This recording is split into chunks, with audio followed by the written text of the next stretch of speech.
looked at it a couple of times. What other things? Port usage. Incredibly important. Yep. Traffic. Traffic. And I think if you either are overflow or none of it. Yes. the world of IT security, whichever Yep. area of that field Got you, you Charlie. move into, I think having that foundation What else can you is see? very important. I will also tell Wait, you what was the how you question? get into any one of Think the about your skills feeds that come in associated with security. from all these I different think a places. very strong foundation in networking is incredibly And important. it uses this Not to see just if you're from the compliant perspective or of not. how do in I different how do I areas. plug into a network with this new firewall, with redundant firewalls? What type of routing do we use? What type of switch Okay, configuration? T says I Uh, use Wireshark protocol to come in. Yep, you can use that too. How about on the governance piece, and I wanted to scan an in item or an endpoint? Type of routing config. You know, all of these It can things tell are me if important. And even though My we're system is installing compliant firewalls, with all of those laws. questions I just had were really networking questions. Right, They or had nothing to retention. do with the security part of things, at least not yet. Right? What So if I that's why I use tell people, virus get as total? much knowledge Because you as might can see on that word security. So on the exam start somewhere building the where it foundation. scans your That computer foundation better and also compares it have against a very signatures strong foundation in from networking. known You need to threats. know a lot about Right? Y'all said it yesterday, right? probably in some levels Signature based scanning or rules. networking, just so you can apply those Might give you to something the there. world of IT security. So if you ever see this type of note or posting, that's what they're looking for. Or you're interested Then analyzing infrastructure security findings to find insight for enhancing security and mitigating risks. Analyze infrastructure security. So it's saying as a whole, overall from your organization, if you're looking at it at a single pane of glass, you have different areas that need securing. All of these things sort of work Or together. different vectors. What are different vectors you need to secure? Yep, it is referring to system hardening. You're correct. So what areas, not just network, in your building or your whole work, there you go, there's one, physical. And building that foundation. Port security, of course, yeah. Even if they don't seem like they are What else? right What now, other security you'll find at areas? the end, The hardening. have finally built the foundation, you'll realize. Believe it or not, yeah, managerial. Sometimes, you know what, that can go back to training. Because sometimes like that, yeah, people do like the things permissions, yeah. unintentional, That's where you should go. That's which the exact- causes outages. Exactly the type of work you should be doing. Geofencing. Security plus B. Changing default That logins. foundational point. Yep, And maybe that's also all network infrastructure plus security. Yep. network-related certification. The man trap. But that Yep. both of those work hand in hand, much tighter than probably you might expect. Yeah. So Well, that I great think point is you a made. great So place all these are physical to finish points on and this or particular vectors study group. I think that can having intentionally be questions used or are unintentionally, thank you so which much causes for AW. including those in our AWS, I just after saw show. that. AWS, yeah. Something Heck that, yeah. when we start All putting right. together what we want Next, to you're do next saying, on our live streams, I okay, always we like want you to have that conduct extra periodic hour assessments of to systems find out architecture what interesting things you to want us improve do its for resilience. submitting things. We do one of these study groups. All right, every so, or the so we have louver, one already the scheduled louver. for December. It's not going to be at the end of December like this one is at the end How of can you- November. So How make can sure you check ensure, your if I'm calendar working for you, when the now I'm next your event is employee, going to be, or if y'all you're look at watching me, this video months right? into the It's been a future, year. Make sure you visit our You don't know events calendar anything on our about website me. at I'm in IT. professorschool.com/calendar. What can you After pull I'm up done to here, see I'll if be I'm over doing on my job? Discord. Feel free to join us on our Discord server. Or at what can you compare me to? Discord. And Like, of course, if you'd like You this should video, you should have been doing these. Like, I can go back and look. I can find out if you're doing your job or give not. it a thumbs up. You might want to consider subscribing to our channel as well. UEBA, yeah, you can look me up in UEBA, see when I'm logging in, not logging in, and there you go. Now you're on it. We'll see you in Acceptable use December on the policies, next sys Security Plus logs, study group. annual Thanks for joining training. us. See you next time on the Security Plus study group. Thanks, everyone. That's another thing you could use to see if I'm at least doing the minimum at my job. You can hit every point on it if you want to. Those KPIs, key point indicators. Not event viewer. Event viewers, you bring in that temporarily on a computer to see what processes are running. You're looking at me. Okay. You're looking at me to see Okay. if I'm doing my job. Okay. What can you use to gauge me Okay. for a year? Uh, These happen in an organization at least twice in a year. oh, Yep. All the results. There it is. Yeah. That's the word I was looking for. An audit. You can use the results from the audit to do my annual review. yeah. Because if I suck on my audit, my review's not going to be too good. If I do good on my audit, nothing's 100%. They'll always find something. But I want them to find stuff that really doesn't impact my business. I'm good with that. Yeah. Right? But if I have a decent audit, my annual review will reflect because I'm meeting KPIs, key point indicators. Okay? So you got to look at it that way.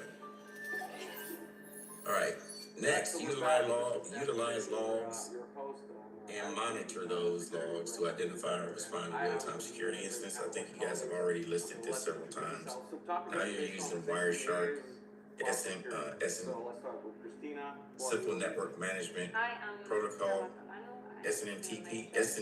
Golly, I can't talk this morning. Y'all know what I'm talking about. The motor oil. Yeah. It's an Thank you very much, y'all. Thanks, Charles. I'm getting all tongue-tied this morning. SNMP. You can use ICMP commands. You're right. I got coffee too. I got to drink some. We're talking about ping sweeps, Nmap, seeing what's on your. So all of those things are going to help you, and then you're going to leverage the operational tools and protocols to assess the security posture of the systems. Now, the operational tools and protocols, remember, those are controls. So you can have operational controls put in place. Now, for clarity, operational controls are things that you'll put in place to ensure nobody's wandering off doing their own thing.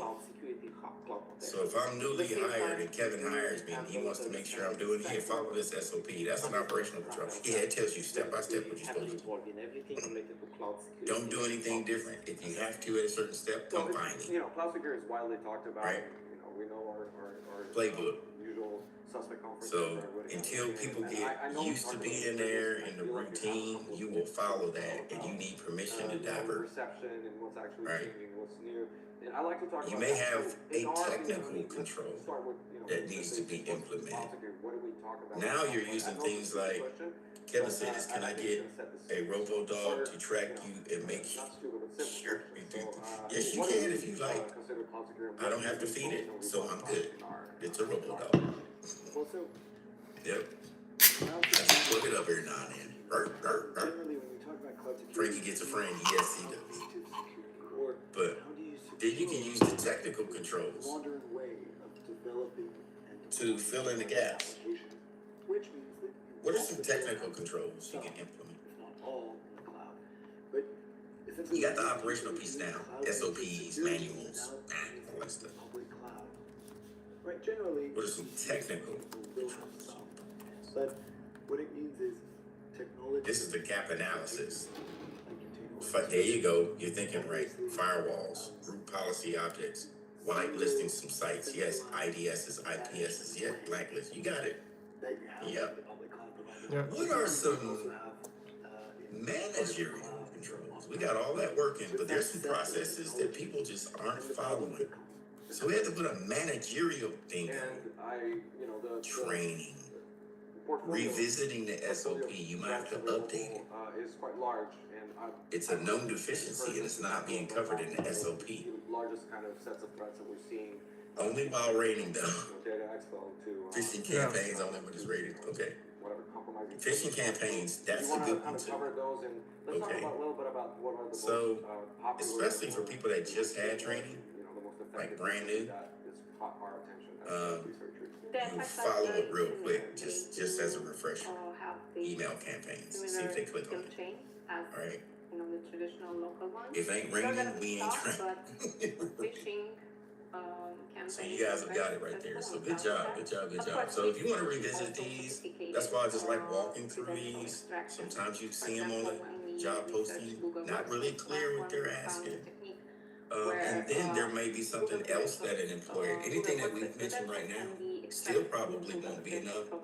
The employer might be alluding to something else. And in an interview, it's okay to ask them, can you clarify what you need or what you mean by this bullet point on the posting? Just ask them. Oh, well, yeah, I'm not too clear on what you're referring to. And once you do that, then in an interview, I'm like, oh, okay, now I understand where you're going. And then boom, boom, boom, boom. Start raffling.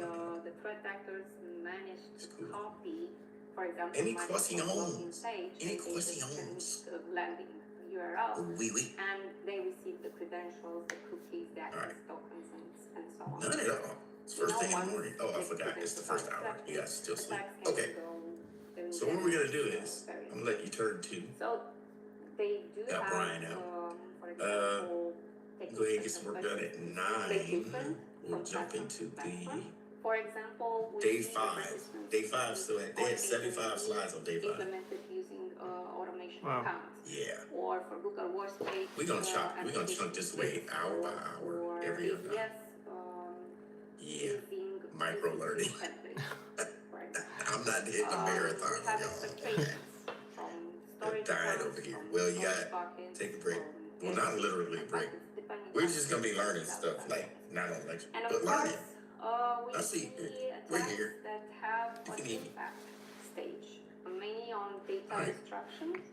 For example, something Have like fun. ransomware Have fun. techniques, I'm gonna grade some stuff. where they Check some emails. create That's what encryption keys, they encrypt the storage resources, and then they delete the encryption keys after, of course, they have I them got you, Mike. backed up. I know what you're So working on. in this way, they managed to encrypt the cloud resources, and they ask for ransom instead. And the scariest part is actually the fact that Charles, I got your you know, chat, we so talked yeah, about this earlier, good to go. the obviously the scale of the cloud instance and the the breadth of data that can be exfiltrated or compromised, but also the fact that gaining access to instances is hard to notice because of the potentially millions of events, while a single very smartly crafted attack is going to potentially go unnoticed, and then you have the permanence that you mentioned and the attacks can go on. So how is I'm trying to work and understand how are we addressing this in a way that we're staying ahead of the curve and kind of keeping tabs on this? What are the methods that we employ to get to find these attacks and prevent them? So, generically speaking, the technology that is used for this type of detection is XDR. But that's a really broad term. So, XDR pretty much is a correlation technology. The value of an XDR technology, besides the correlation capabilities, lays in the sensors. So the more you get visibility within logs, within different services that run within a specific cloud, the more you are capable of actually understanding an attack and correlating things there. And it's not just this, following what Christina said.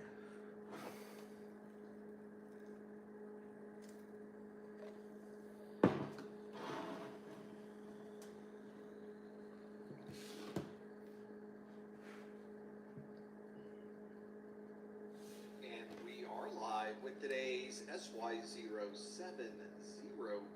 Security Plus Study Group. This is our study group pre-show. So you can tell already I'm not quite with the program yet. I'm still getting things together. We got about 10 minutes before we get started. This is why we have a pre-show. So I can listen into myself. I can look at my cameras and make sure everything looks good there. We can look at our streaming statistics, which look fantastic. They are all stats are nominal. We've got a streaming piece over here that looks good, that's running. I've already done the podcast intro, so we got that done. I guess I could put up the link, there it is, to the study group answer page. This is also the study group ask a question page. So from that same link, you can ask a question for the second hour, or you can answer the questions that I will be asking in the live stream. The future with AI will twist and turn. Cisco is the critical infrastructure for the AI era, clearing your path to wide open possibility. Cisco. And we've got, of course, a little question you can answer right now. We've got our virtual pin up, our map up. You can put your virtual pin into our virtual map. Got a little bit of everything here. Hey, chat room. Hope everybody's doing well. Do I send printed books to Europe? I ship anywhere I can ship these days. I guess even Canada, which is a bit of a problem these days. But yes, we ship anywhere in the world. No problem there.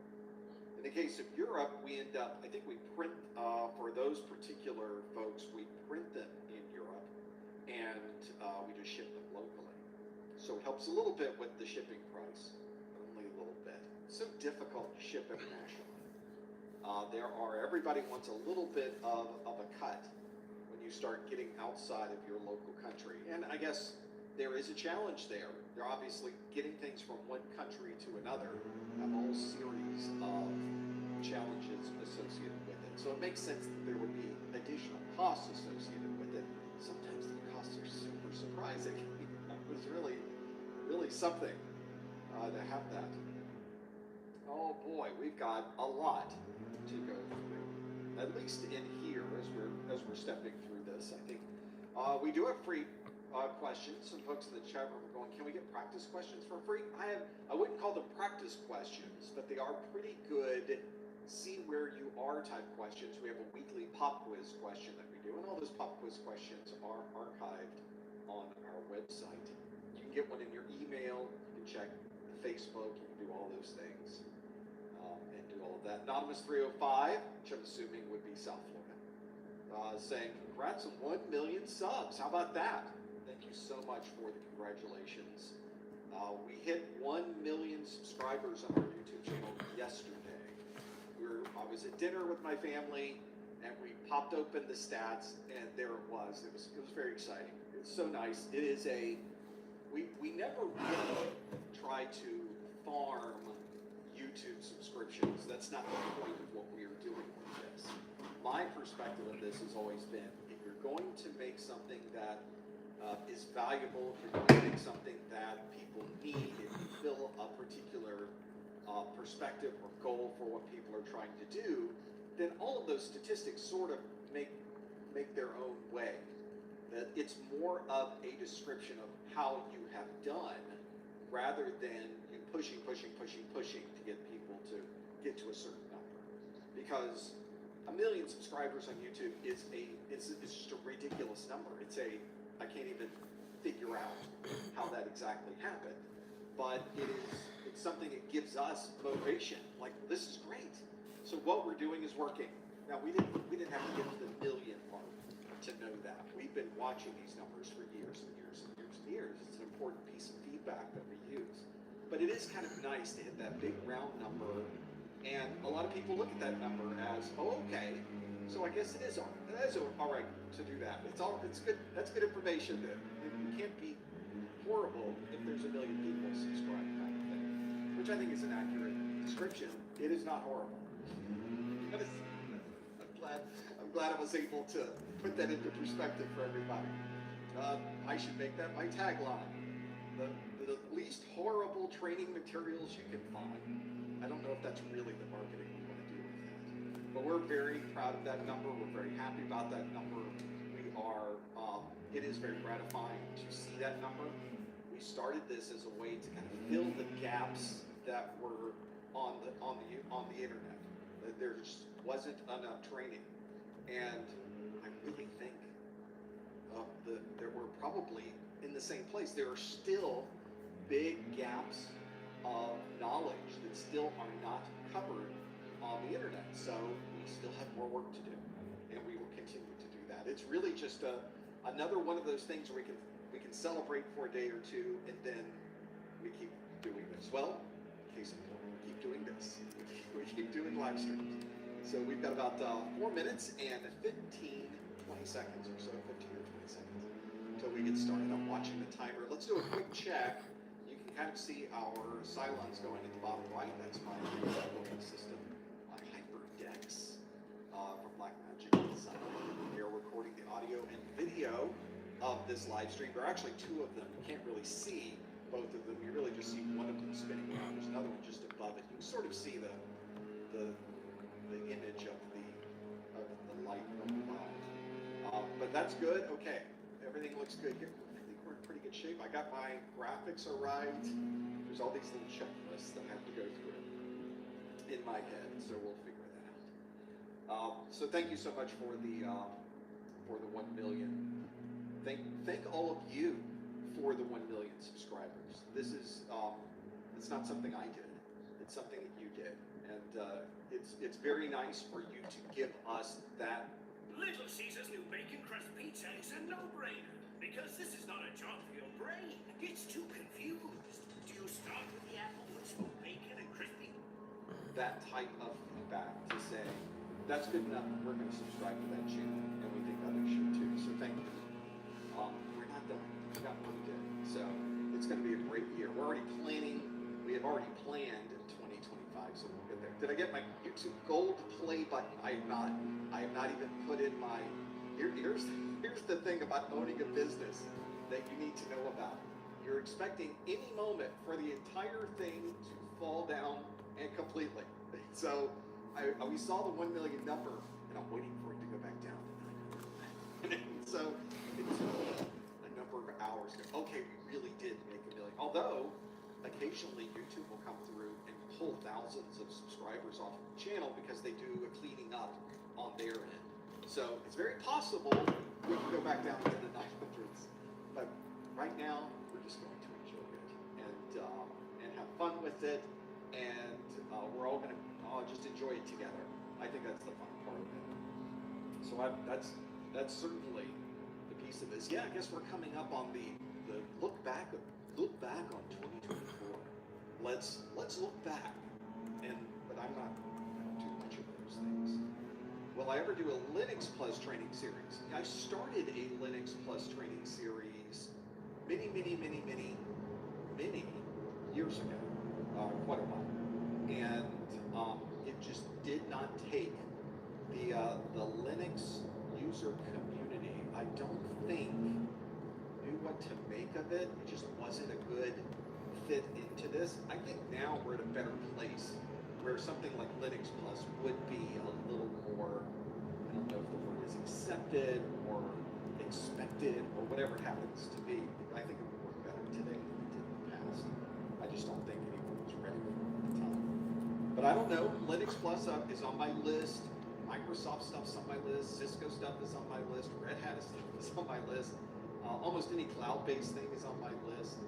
If it's interesting and there are people that need to learn it to get a job or get a better job, then that fits our particular goal and objective. Because that's what we're trying to do, is to get there, is to find everything you need to get there. Oh, I like the description of a manta ray mouse, because that's really what it is. It does look just like a manta ray, doesn't it? They call it a hand shoe mouse, but I think it's made in the Netherlands. So maybe they don't know what a manta ray is. And certainly they have manta rays in the Netherlands. It is a very comfortable mouse because your whole hand fits on top of it. I love it. If you want to know more about all of these things that you see here, we have a page, professormesser.com/studio. There's also a link on the homepage, and it is super comfy. I love this mouse. It's the worst gaming mouse you could ever hope for because it's so huge that it takes forever to move it. It's too big. But if you're sitting here all day writing content, building videos, and you're doing live streams, it's perfect. Speaking of perfect, it's time to get started. It's a perfect stopping point. We're going to bring up our keynote. We're going to ask keynote people who like. We got one. There it is. That looks good. This looks good. Now, let's get started, everybody. Here.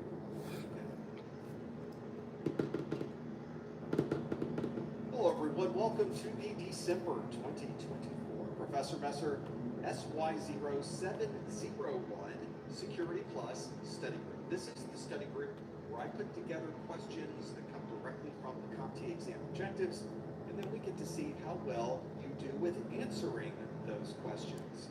We have a lot to go through today. I have all brand new questions for the Security Plus exam, and it's our last Security Plus study group of the calendar year 2024. Can you believe it? If you are here live, first, thank you for being here.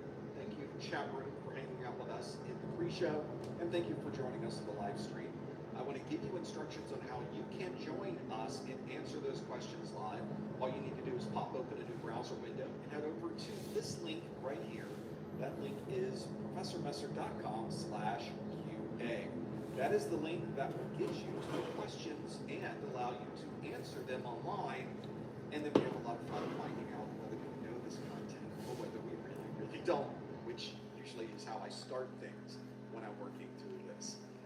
For example, there is, and by the way, before we do this question, I will give you a reminder of our standing rules for answering these questions. You want to answer the question by following the link that is on your screen, professormesser.com/QA.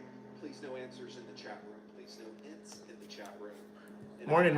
How you guys doing? This is the only question that you will see today that you may have seen before. It's a question from last month. We're going to see if we're able to get in and answer this question using the link that is on your screen. The question is, a company assigned an MSA. Which of the following would be the most likely next step? Would it be to perform a tabletop exercise? Liberty Mutual customized my car insurance, so I only pay for what I need. What a great day. Oh no, messed up. Only pay for what you need. Liberty, liberty, liberty, liberty.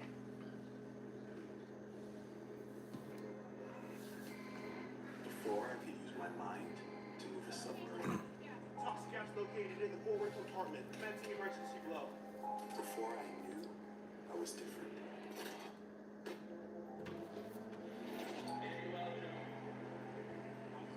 Before I understood what nuclear truly meant.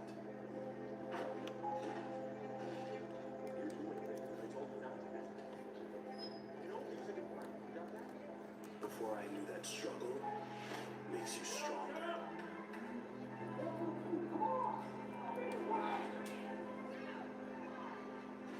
And that inspiration is everywhere. Hire a third party for professional services, move the data center to a disaster recovery site, increase the throughput of the company's primary internet link, or no public comments about the contents of this document. So we're going to see how well you do with this question. We will come back to this question in just a moment. Remember, if you want to be able to answer this question, no answers in the chat room, follow the link that is on your screen. Please go to professormesser.com/QA to answer that particular question. Well, thank you so much for joining us this month. We do one of these study groups every month for Security Plus. And of course, when we are not here live, you can watch our entire Security Plus training course. It is on YouTube. There's nothing that's behind a paywall. You don't have to register to see it. You simply visit our YouTube page at professormesser.com/YouTube. We also have a weekly Security Plus pop quiz question. You may want to subscribe to our Q&A email to be able to get that, but we also put those questions out on the service formerly known as Twitter. You can find us there at professormesser.com/Twitter or professormesser.com/X. We also have the same question, but with the pretty picture, over on Instagram. You can find that at professormesser.com/Instagram. And of course, we also have pages on YouTube, pages on LinkedIn, and other places. If you ever want to find us there, just type in professormesser.com/ the name of the place you would like to find us. And if we are there, you'll find us. If we're not there, you probably won't find us there. That's the part that gets me. But if we're not somewhere, let me know, because maybe we do want to be there. And that's always the first clue for me, is you've told me, hey, why aren't you over there? And then we can build something out there. Today we're going to do questions that come directly from the SY0701 version of the Network Plus exam. This exam was released on November the 7th of 2023, which means it's just over a year old. This is a relatively young exam, because these exams tend to stick around for about 3.5 years. So that means the estimated retirement for this exam is May of 2027. That means if you're here at the end of 2024 and you're studying for the Security Plus and everything you're studying from is marked SY0701, you're studying from the right materials. Make sure everything you're studying from specifically says SY0701. It's going to be relatively important for you. It's a single exam. Unfortunately, you don't have to pass multiples of these. It's a 90-minute exam. You get a maximum of 90 questions. You might get fewer than 90 questions on your exam. And the passing score you're looking for is on a scale from 100 to 900. And the number you're looking for is a 750 as the passing score. If you are familiar with previous versions of this exam, the one just before this was the 601. It is the same format and the same grading and effectively the same configuration as the 701. So nothing unusual there, which means it is a mixture of different kinds of questions. You will have multiple choice-based questions, and you will also have a type of question known as a performance-based question. We'll talk a little bit more, just a bit, about what a performance-based question happens to be. Now, of course, there is a lot of content on our YouTube channel. You can go out there and find all of our videos, but sometimes you need a little bit extra to help study. We have course notes, we have practice exams, we have downloadable versions of all of these videos. We have these videos in an audio format. We have much more. You can find it on our website in our Success Bundle. That is something that you'd be interested in. It certainly helps support what we're doing here. You can find this at professormesser.com/701SB. And later on, we'll look at some of the course notes and practice exams and see if it's something that might be good for you. Now, the replay of this video will be available on YouTube immediately after we're done. Hit the stop button and it magically appears over on the YouTube side. The other thing that you might want is something you might want to have in a podcast format, in an audio format that you can listen to when you're in the car, or you can listen to when you're working out. It's something that's available over on our podcast page at professormesser.com/podcast, or simply search for Professor Messer on your favorite podcast index. If you prefer using a real-time streaming audio service like Spotify, simply search for Professor Messer on Spotify, and you'll find our podcast is listed there as well. About a day after this live stream is over, you'll also find that the YouTube video description has been updated with specific timestamps so that you can find the exact information you are looking for. And you'll notice this goes back 4 years. This is something that is not automatic or magic. It's my marketing manager, Lori. Hi, Lori. She's watching this replay right now, probably at 2x speed, hopefully at 2x speed, and she is putting all of these timestamps in for you. So if you ever use these timestamps to jump around our study groups and find exactly what you need, you can thank Lori for that one. And you can always put your thanks in the chat room too. I'm sure she sees the chat replay go by whenever she is watching the replay of these. So that is another thing that might help as well. When we are not doing one of these live streams, I have a lot that I'm working on, but I always have my Discord up right here in the studio. This is our chat and study community, where we have thousands of people on this community that are studying for their A+, Network Plus, Security Plus, and other IT certifications. There's also a lot of very smart people in there that have already earned their certifications, and they just hang out to take their knowledge and help others find their way through these certifications. I love that part of the community. And if you'd like to be part of that, we'd love for you to join. You can find it over on our Discord at professormesser.com. The moment to talk about cams is now. I really want to make a statement that right now, every one of us knows /Discord. Eventually, you will need to take the Security Plus exam, and if you are in the US or Canada, I would love to give you a voucher that is discounted so that you're not paying full price for the voucher that you would normally get on the CompTIA website. You can go to professormesser.com/vouchers and not only get a voucher that has been discounted, but you can also get a free copy of my Exam Hacks ebook. This is an ebook that I do not sell. I wrote a list of all of the tips and tricks that I have used through the years to study for these certification exams and take these certification exams, which means I have hints inside of this book that can help you during the exam itself. There's always a strategy. There's always a best way to do things. I try to document this in my Exam Hacks ebook. You can get the Exam Hacks ebook. The only place you get the Exam Hacks ebook is if you purchase a voucher from my site, or you purchased one of our success bundles. It's not sold separately, so a little bit of exclusivity for you that are getting the vouchers from our site or getting the success bundle from our site. If you'd like to know more about those, they're professormesser.com/vouchers. Let's now go back to that question we looked at earlier, and it was, a company has signed an MSA. Which of the following would be the most likely next step?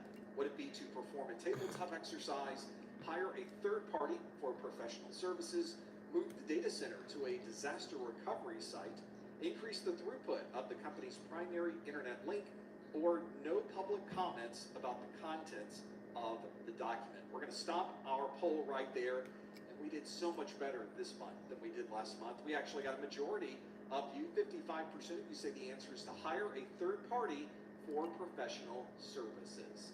Now that is a very strong showing. We have 16% of you that said no public comments about the contents of the document, 14% said to perform a tabletop exercise, and then 6% apiece say to move the data center to a disaster recovery site and increase the throughput of the company's primary internet link. There are a number of common agreements that you need to remember on your Security Plus exam. One of these is called a Master Service Agreement, or MSA. That sounds familiar. That's exactly the type of agreement that is listed in this as the company signing an MSA. This is an agreement that contains all of the well-negotiated terms of an agreement between two organizations. We see this very often when one organization needs to obtain a number of professional services from another organization. Maybe there are multiple services that need to be done. Maybe we need to do professional services at different times of the year, but we only want to negotiate the terms one time. That way we can have a full configuration set up where we have the trust in place. We know how much it's going to cost. We know what the hourly rate might be. There's plenty to go through here. The MSA is usually combined with a statement of work, an SOW, or a work order is often compared. Usually those are the same thing, or at least we use the same terms there. So we have a master service agreement we spend months working on, and finally everyone signs. And then as we need things done, we can simply just create a work order. And everybody knows the terms that are in place. The work order simply has a list of the details of that particular position. So that's something that might help you as you're going through the idea of looking at common agreements on this exam. And also I'll remind you, that comes from section 5.3 on a video called Agreement Types. And that is the agreement types for this. There are other agreements in that particular presentation that you do need to know. Of course, they'll come directly from the exam objectives. So hiring a third party for professional services, that is exactly why we spent all this time signing a master service agreement, because now we need to get those professional services folks in to perform services for us. The 55% of you got that one absolutely correct. There are other options on here. 16% said no comments about the contents of the document. Anytime there's that level of confidentiality associated with the document that you've signed or something that you've seen, or just things you've talked about in a meeting, that's usually a non-disclosure agreement, or an NDA. So not the same type of agreement that we have here. The Master Service Agreement, or MSA, I guess it does have an A in the name, but a very different one for a non-disclosure agreement. We do have performing a tabletop exercise. Master Service Agreement has nothing to do with performing a tabletop exercise for security, where we get all the key players around the table and we talk about what we would do if a particular scenario occurred. Increasing the throughput of the primary link for your internet connection is not related to a Master Service Agreement. Normally that would just be part of an upgrade or standard contract with your internet service provider. And lastly, moving the data center to a disaster recovery site, that would normally be part of a Master Service Agreement, because there's nothing to do once you've moved everyone. So this is not a situation where you have ongoing contracts or service statements of work that you would create, or work orders. Instead, moving a data center to a disaster recovery site really is not associated with a Master Service Agreement. That leaves us with that single answer, hiring a third party for professional services, and 55% of you got that one. Never Navigate the future of work with Cisco.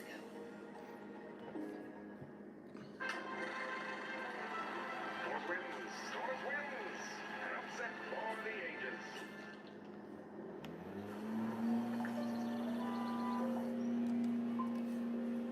Dad, why can't we go fast? It's just the way things are. So, absolutely correct. Well done. I think you remembered a little bit of what we talked about last month, and that does make me very happy to see. And I'm sure a lot of you seeing this begin figured out which direction to go as well. So I think that you learned something too along the way with that particular set of topics. Let's now shift gears just a little bit. I want to give you a question that is not a multiple choice question. For those of you familiar with multiple choices, just like the question we just saw, there was a question and there were multiple options to choose from. Something that's interesting with this one is that even if you didn't know the answer, in fact, maybe you had no idea what a given essay was, therefore really could not answer this question, you still had a 20% chance of getting it right just by guessing. So if you guessed at the second option, you still got points for that. Now that's part of multiple choice. We all understand that that's part of using multiple choice on an exam. But CompTIA doesn't want to make it that easy for you. They instead would like to give you some questions that you simply can't guess at. And to be able to do that, they need to present the questions in different ways. There might be a drag and drop question. It might be a fill in the blank question. Maybe they're asking you to put things in a particular order. Maybe it's a matching question. There are a lot of different ways to ask questions of you. The important thing to remember, though, with a performance-based question is that all of these topics on the performance-based questions all come from the official exam objectives. So don't worry so much about how they're asking the question. As long as you know the exam objectives, you will be able to answer this. So a lot of people get very concerned about performance-based questions. You do not need to. If you know the content, you're going to do just fine on the performance-based questions. I have for you today, as I do with every study group, a new performance-based question that we can step through. Performance-based question of the month that we have is this one that asks, match the best technology to each description. And you can see here there's a number of technologies and a number of descriptions to go through. Notice also that there are more technologies than there are descriptions. So it's a little bit different on one side than the other. That means it's not a one-to-one match. There will be some technologies left over at the end. And by the way, that is an interesting method that they use on the CompTIA exams just to keep you on your toes. Let's step through each one of these. The technologies that we will be discussing are DLP server, jump server, VPN concentrator, UPS, load balancer, NGFW, and proxy server. Now for each of those technologies, I want you to consider each one of them and match one of them to one of these four descriptions. The first one is, a lightning storm has disrupted the local power grid. Which technology would you match to that one? The second description is, a company blocks any applications using Microsoft SQL protocols. The third on this list is, make a configuration change to a Linux service from a remote site. And lastly, maintain uptime if a web server power supply fails. Those are your four descriptions. I want you to take each of those technologies and match them to the description. Now, if you think that they are already matched, all you have to submit into that link that you see at the bottom of your screen is 1A, 2B, 3C, 4D. That is not how they're matched up, but it's close. Just a little bit off. Maybe you'll be able to figure out which way to go with this. Submit your answers at any time. Go to professormesser.com/QA. Please no answers in the chat room. Please no hints in the chat room. Let's see how well you do with each of these four descriptions. Now, while you're doing that on this side, I get to look in to see how you're doing on this side. So I'm looking at these numbers right now to see if I know which ones you would use for this. I think a lot of you did very good with the answers that you were submitting. Not everybody's choosing the same answers, so there will be a few here that are a little bit off as we step through this piece. So I'm going to figure out which which one of these it happens to be. And I like this, Will. A number of you are even putting in more information about where it is. What's interesting about this question also, by the way, is it asks you match the best technology to each description. This will come into play in just a moment. In fact, I'm looking at my list. It will come into play just as much as I know. I'm trying to think back when I wrote the question, how did I lay these out? Because sometimes you will run into a question on your exam where the question itself is, you could go one answer or another. You can maybe choose from one or two or even three potential answers that are listed. All of them technically would be correct, but when you look at the question, The reason we exist is because you cannot stay ahead of all threats. So what we do is we block by default. If it's not on the list, it cannot run in your environment. And that is our core focus. Zero trust principles. The core of ThreatLocker is zero trust. 24-hour, 365-day-a-year support. We've got some of the most advanced threat intelligence team. And this isn't an outsourced offshore response. It's our staff in our offices helping our clients directly really understand the product and really understand the threats. With a breathtaking 268 horsepower, the all-new Audi A5 brings the thrill to every turn.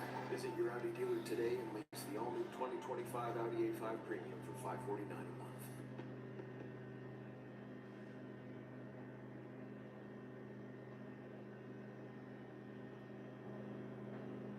it clearly says, and this is a very good example of it, match the best technology to each description.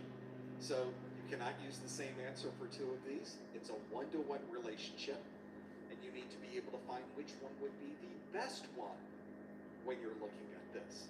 So that's another thing to consider. I think that's also, a lot of people run into challenges when they're working through these exams and figuring out, what do you mean by best? And on the exam, what I really found on the exam is that what is best is often very, very obvious that it's the best one. And I think in this answer, you will find that is the case as well. Let's now step through each one of these descriptions, and let's see what I put down for each one of these. See if it matches what you put down for these. So we'll start with the very first one that says, a lightning storm has disrupted the local power grid. I'm in the state of Florida. We get lightning storms all the time, especially during the summer months.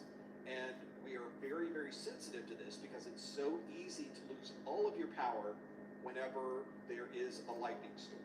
Lightning strike will hit, it will damage a portion of the grid, and it will take down a certain section of the power in that particular area. Well, as you're painfully aware, the computers that we use, they really, really like power. They really, really need that power to operate. And so we are sensitive in our data centers that we have enough power to keep things running. We can't afford an outage of some kind during a lightning storm and a disruption of the local power grid. So we need make our own power. We need our own power generating system within our data center. Sometimes we use generators for this, but the generator only kicks in after the power goes out. It waits about 15 seconds or so to make sure the power really did go out completely. And then the generator kicks in and it spins itself up. It gets the voltages going. And then finally, once it's up and running in approximately 30 to 60 seconds after that, it moves everything over onto the generator and using that power. So already 2 minutes have gone by. And we all know that once our computers turn off, we have to restart everything. So generators are not the best option. Instead, we need something that can give us immediate power so that there's no outage whatsoever. That would be an uninterruptible power supply, a UPS. That is the technology that has batteries inside of it. It is connected to our systems. In some cases, the UPS is constantly providing power to our computers. And if we lose power, there's really nothing even to switch over. It just continues to provide that power using the battery backup. The other piece of it is that the UPS itself may be set up to always run on main power, and if that power goes out, it switches over to battery. So there are different types of UPS systems. Make sure you're familiar with the differences associated with those, and that might help you as you're going through the process of trying to determine. All right, everybody, what type we're of 10 technology till. you need. Well, we go ahead and just take a Next break. on our list Meet back is here a company blocks any in about applications 10 using minutes. Microsoft SQL protocols. This is something very specific. We're not blocking based on port number. We're not blocking based on an IP address range. We're not even blocking based on a particular user. If we see any traffic going across our network and it's communicating using the standard protocols associated with Microsoft SQL Server, then we need to block it using a next generation firewall, an NGFW. A next generation firewall is built to understand applications. It operates at layer 7 of the OSI model. So if you are looking at your network, your next generation firewall will already understand what the differences are between Microsoft SQL Server, MySQL traffic, maybe an Oracle SQL Server. Those are 3 different SQL servers, but the next generation firewall can tell the difference between all 3 of those. Even if they all use the same port numbers, even if they're all communicating over Welcome the to same Trend IP addresses, next generation firewalls is a very good way to prevent certain types of applications or even modes of applications from traversing your network. Next on the list is make a configuration change to a Linux service from a remote site. One of the best ways to do that is on that list is through a jump server. A jump server is designed to be a front end to a site that would then allow us to jump to multiple systems inside of that site in order to be able to manage them. This is something commonly set up when we're either remote to a particular site, or perhaps we have a third party like a managed service provider, MSP. And the managed service provider is responsible for keeping those systems up and running, for monitoring those systems, for telling us if there's any alarms or alerts. So they need access to those systems. And a great way to do that is to use a jump server. So you go to a single server that is usually something that is very well protected. Often there are multiple forms of authentication required for that. Lots of things to consider when you are working in a very secure environment. And then once you're getting access to that jump server, you have access to the individual systems inside of that. Like a good neighbor, State Farm is there. Jake from State Farm, everybody.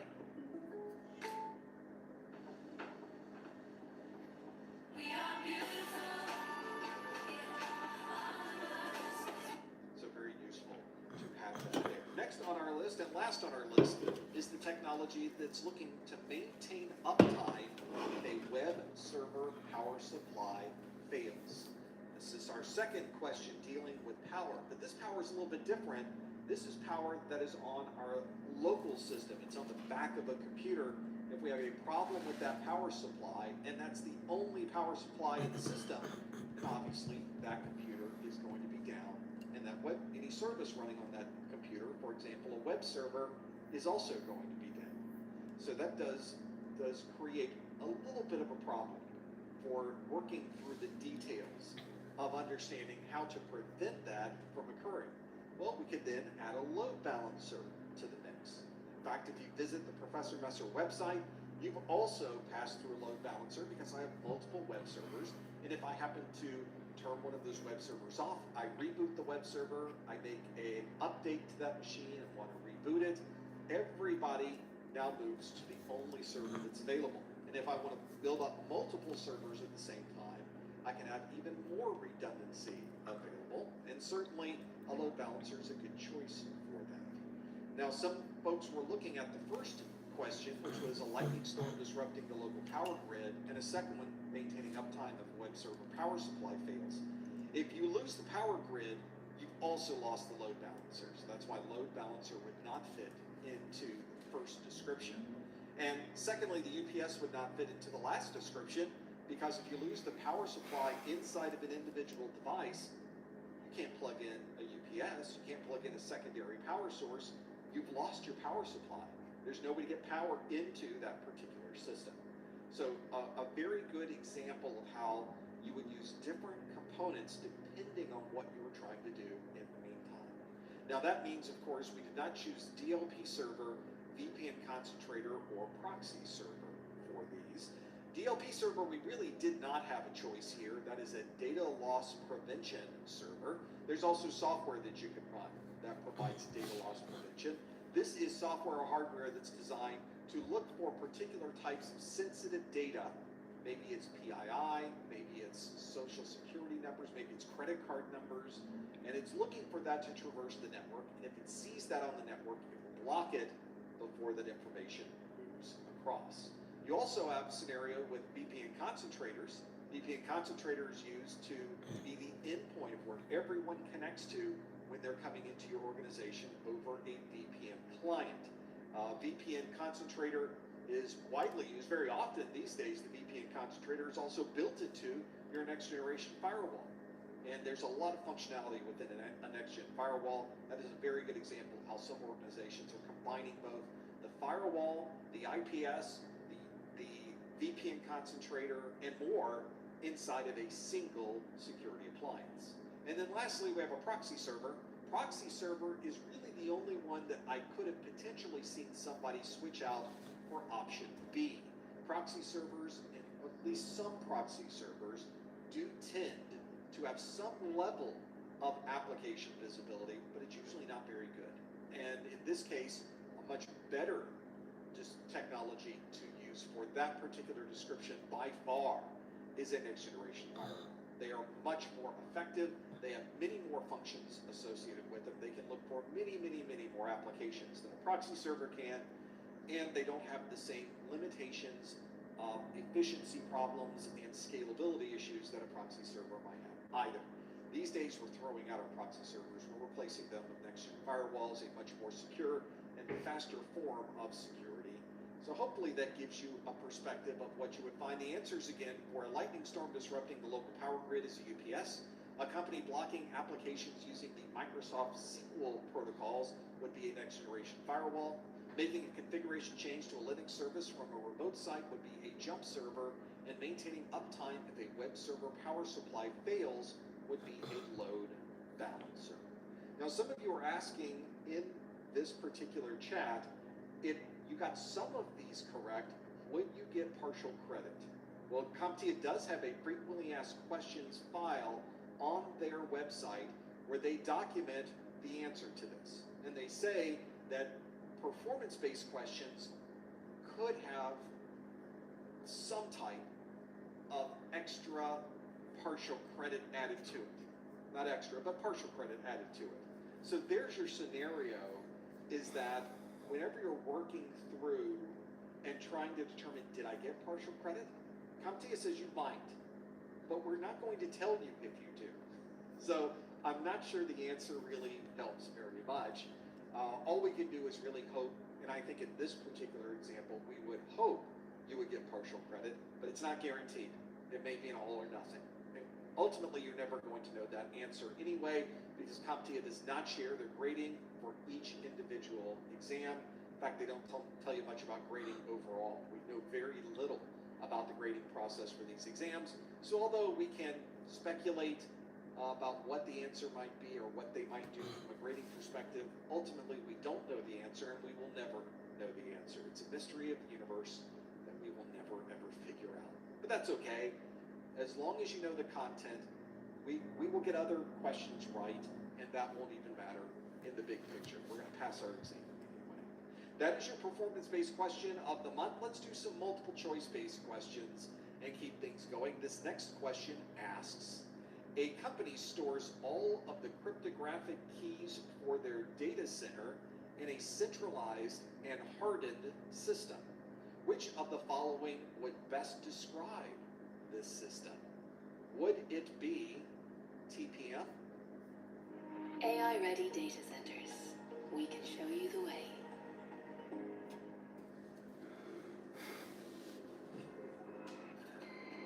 Before I could use my mind to move a submarine. Toxic gas located in the forward compartment.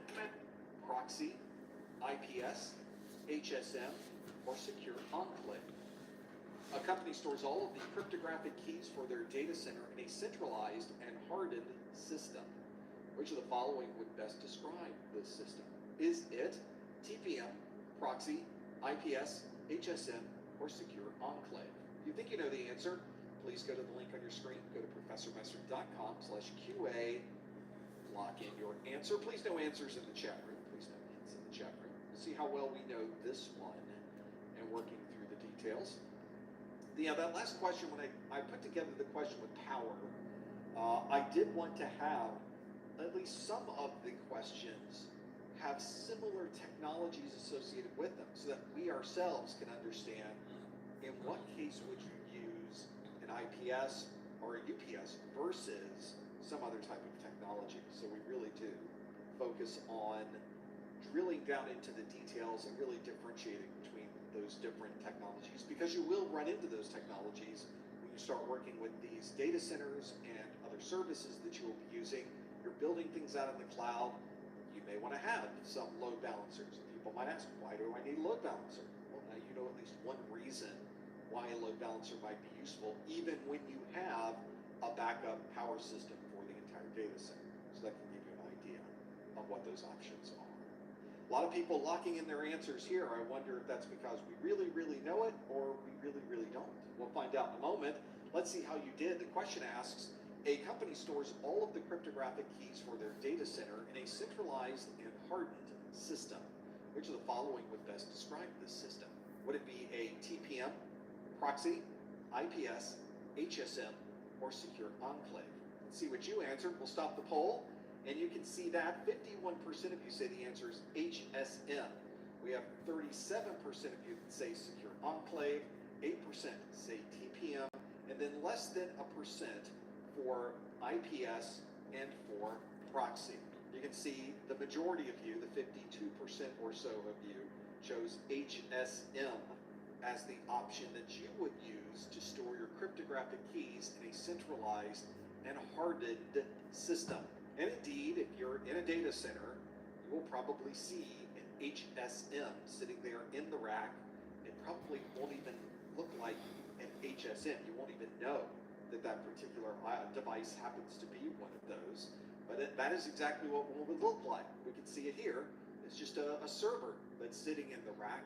And it usually has redundant HSMs. Those redundant HSMs very commonly will have redundant power supplies. They might be connected to different subnets. So this is a pretty important server. This is a very important server where you can store a huge amount of cryptographic information. Imagine a data center where you have hundreds or thousands of web servers, and each one of those servers has their own cryptographic keys associated with it. You need some way to manage all of those keys from one central place.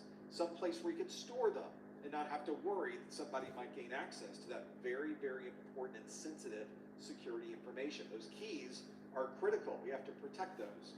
And we built the HSM specifically to protect those keys. This is a great place to back up information. It is designed for the enterprise. You're not going to have an HSM in your home. You're not even going to have one in a very small company.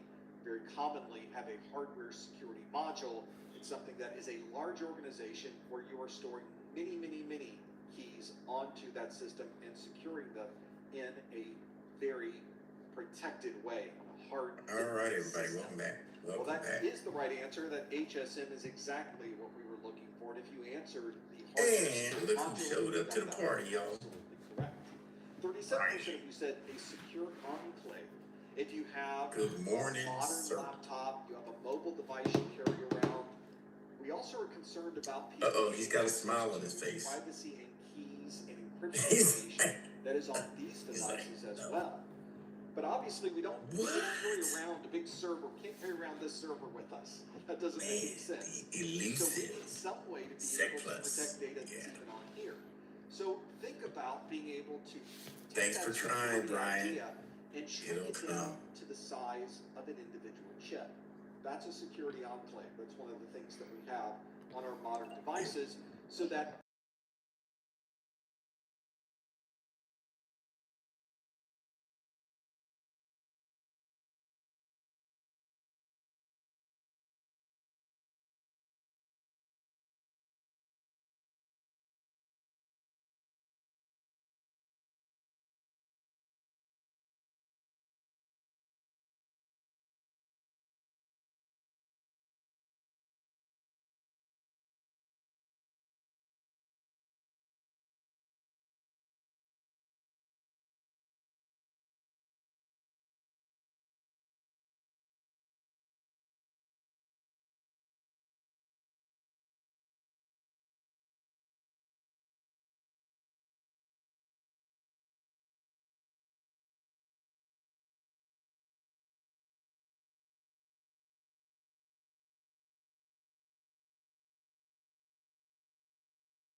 there, How do you know it's not the prevention system is there to react, and you could cause a negative response, and things can go offline. So you have to be very careful on what commands you're using, and talk to folks that are in your network department and your colleagues to see what's set up.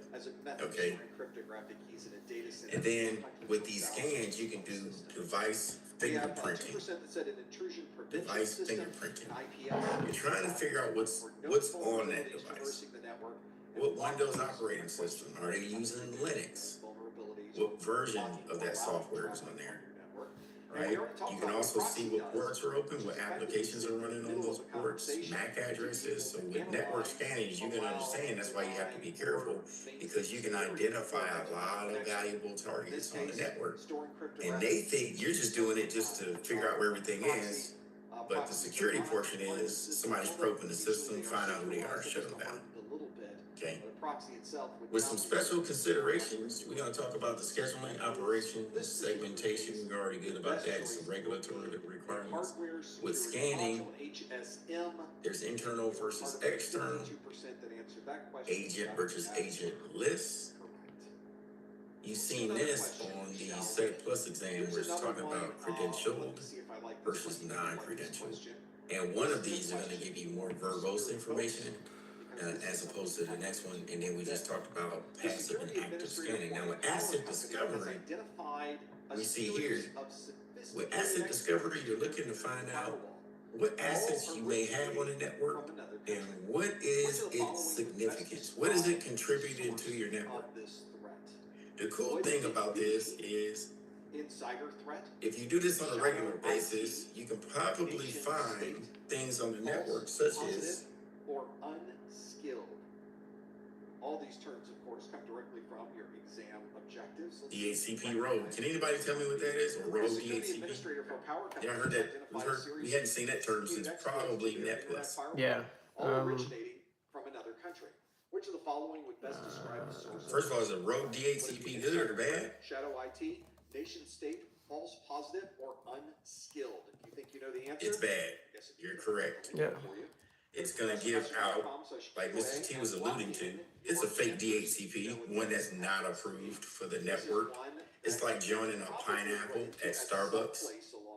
Somebody created their own wireless access point in hopes that you would connect, and then now they could watch your traffic and your connection, steal your data.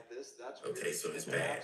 So with these network scans, it will allow you to see what's on there and try to shut it down. Now, another thing about DHCPs, that's why you need to know CIDR. You need to know your network addresses on your network. Don't assume because you see 10.10.0.254, you're good. Oh yeah, that's just an internal address. What if you never gave out addresses on that land that go up to 254? You understand what I'm saying? Now you don't even realize what you have because you're not paying attention to your network IP address assignments. Right? You're just saying, oh yeah, that's good. How do you know? So you have to keep track of all this stuff. And then that shadow IT, the person that actually put up that rogue DHCP, they know you're not paying attention because they're like, look at this idiot. This has been up for a month and he still hasn't found it. Because I snuck in and took a portion of the IP address assignment because I knew what he had, because I did angry IP scan on the /24 and it only went up to 200. So I just created a DHCP to assign such and such and such and such on an address. Yep, they're laughing at you. All right, so that's the stuff you're looking at. Discuss the mapping methods. Like again, we just covered that. Be aware and ask questions, and some discovery tools. So this one is. This is Wireshark right there, because that is the can. If we look at the telemetry in here, it has the frame number, the time, source, destination, and the important thing here is saying what protocol is being used. I get updates every week from SANS that tells me about. So that's how you're gonna figure major out. Then the exploits length of the that packet. did during So the how week. large They is always it? have interesting stories. Right? And then here gives you additional And if you ever information. want to get Text some to of those H2. emails, Whoa. simply go over to SANS.org. They have some great. What's wrong about that? What's wrong with it? List that you can They're get on, saying and they will send you that what? update What's wrong with every that? week. It's even Their first line. So not only do they If you're looking at report the slide, on some if of you have the a slide security up. events that occur during the week, they also talk about what they think of that particular security event. It's pretty interesting. In this Right case, the idea of a third party attacking a power company and then using that to be able to perhaps manipulate the power source, the grid. Do you have the slide up? An organization.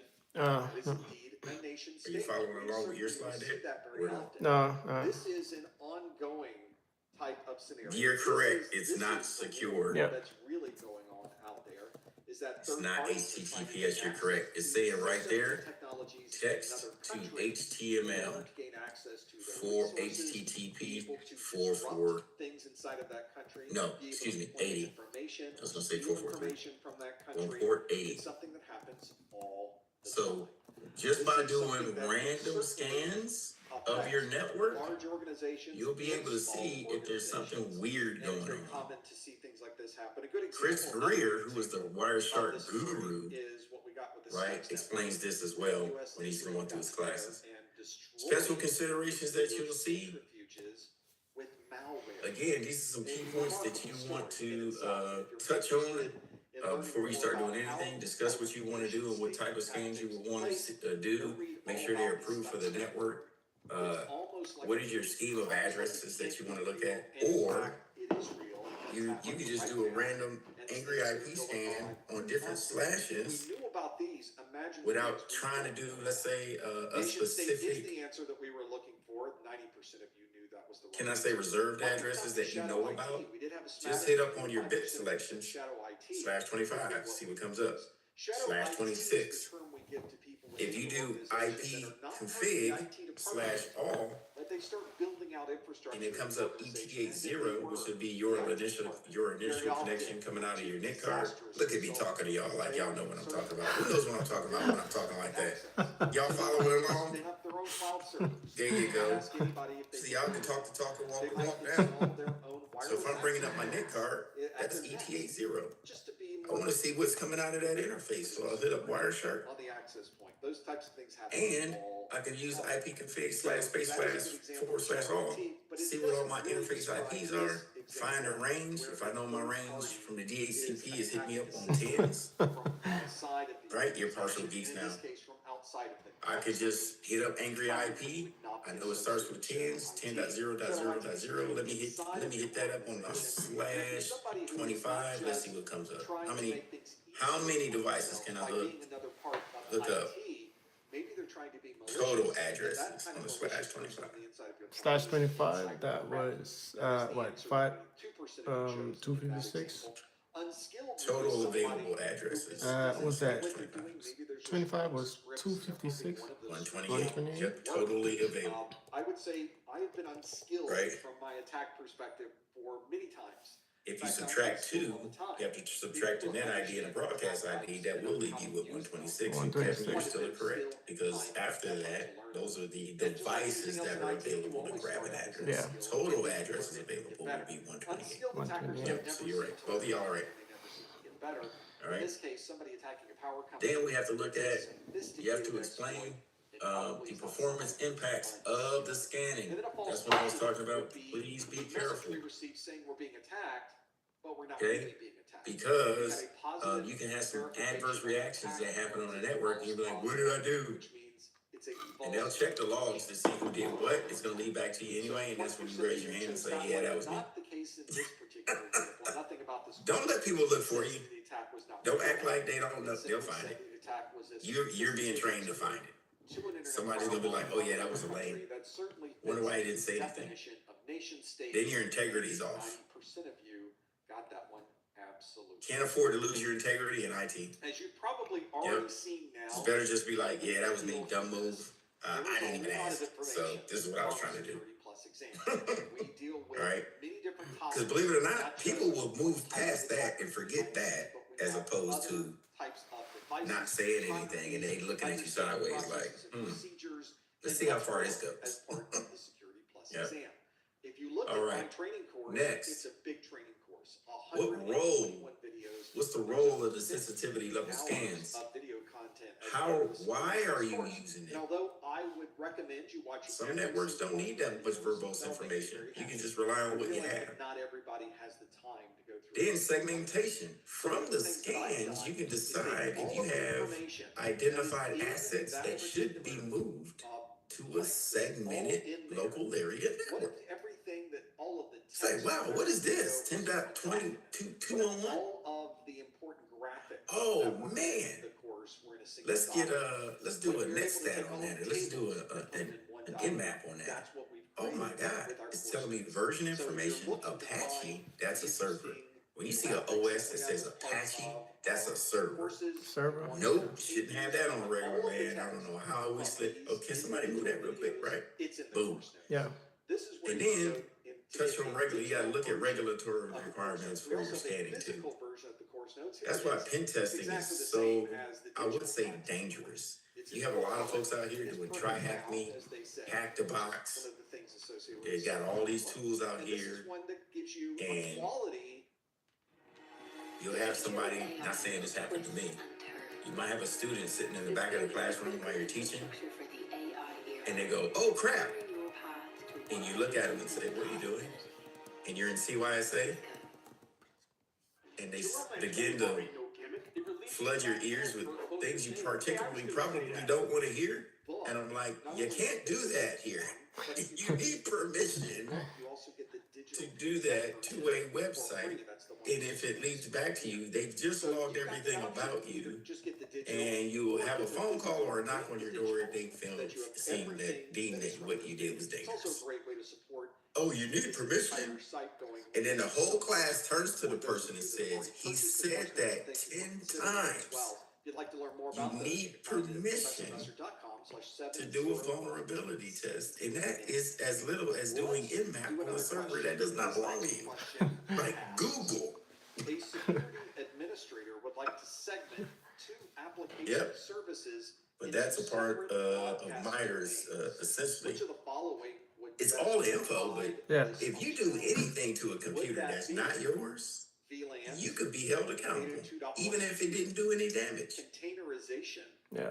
They got you, so you need permission to do everything. virtualization. So if you start going through Kali Linux, So really segment playing with tools, but which one would we use?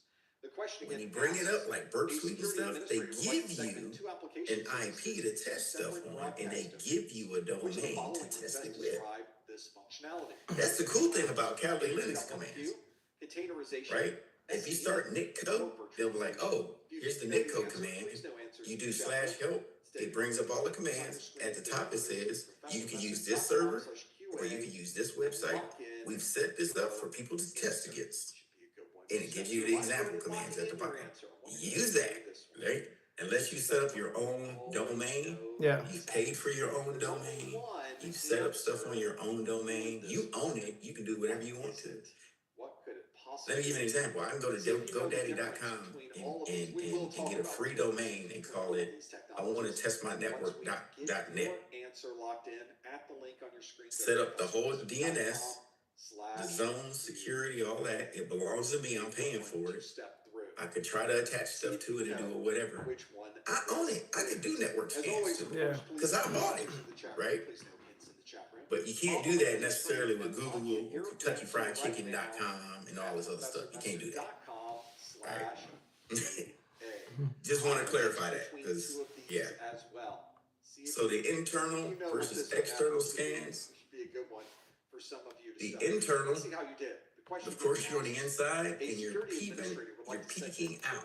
So if we're on this side over here, broadcast domains.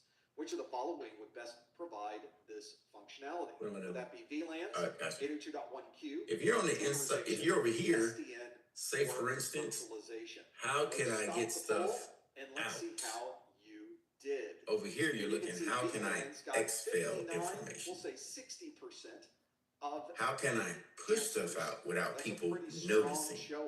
What can I connect to that the firewalls don't necessarily catch? Can I connect to web application portals or VPN out? One thing that I see in a lot of places, and sometimes I play with this, and I can do this because it's totally. I can sit in my doctor's office. I say, "What's your Wi-Fi?" And if you need to separate, oh, we don't have Wi-Fi. Wi-Fi password. Broadcast domain. All right, that's one. Two. Oh, here's the Wi-Fi password. It's published right there. Effectively, the definition okay. of a Two is a separation of the network into three separate broadcast is I try to see if I'll say, well, is this the guest Wi-Fi or your Wi-Fi? They're like, oh, are we all shared? Bad. That's three. This is a good example right? of this where we have a single. And now, if you allow me to get a VPN while I'm on your network, that's even worse. On one side, first 12 interfaces. Why is me being able to get on VPN on your backbone network, not a guest network? Why is that? And you can see that those are two separate VLANs. I even put a little separation here so you can really see that everybody who is customer A and I'm in your building. No idea that the devices over on customer B even exist. They I'm already in the network and I can broadcast it out. Sure, I can do it for free. Internet's for free. Single switch. This is one but broadcast domain. If I'm walking around trying to, they can't see me. The only way you would be able to have those two VLANs. You can't see me. So what if Yep, now I've got encryption and I'm hiding. So now I can take snapshots of wherever I want, send photos out, it's all encrypted. Within the same switch chassis itself.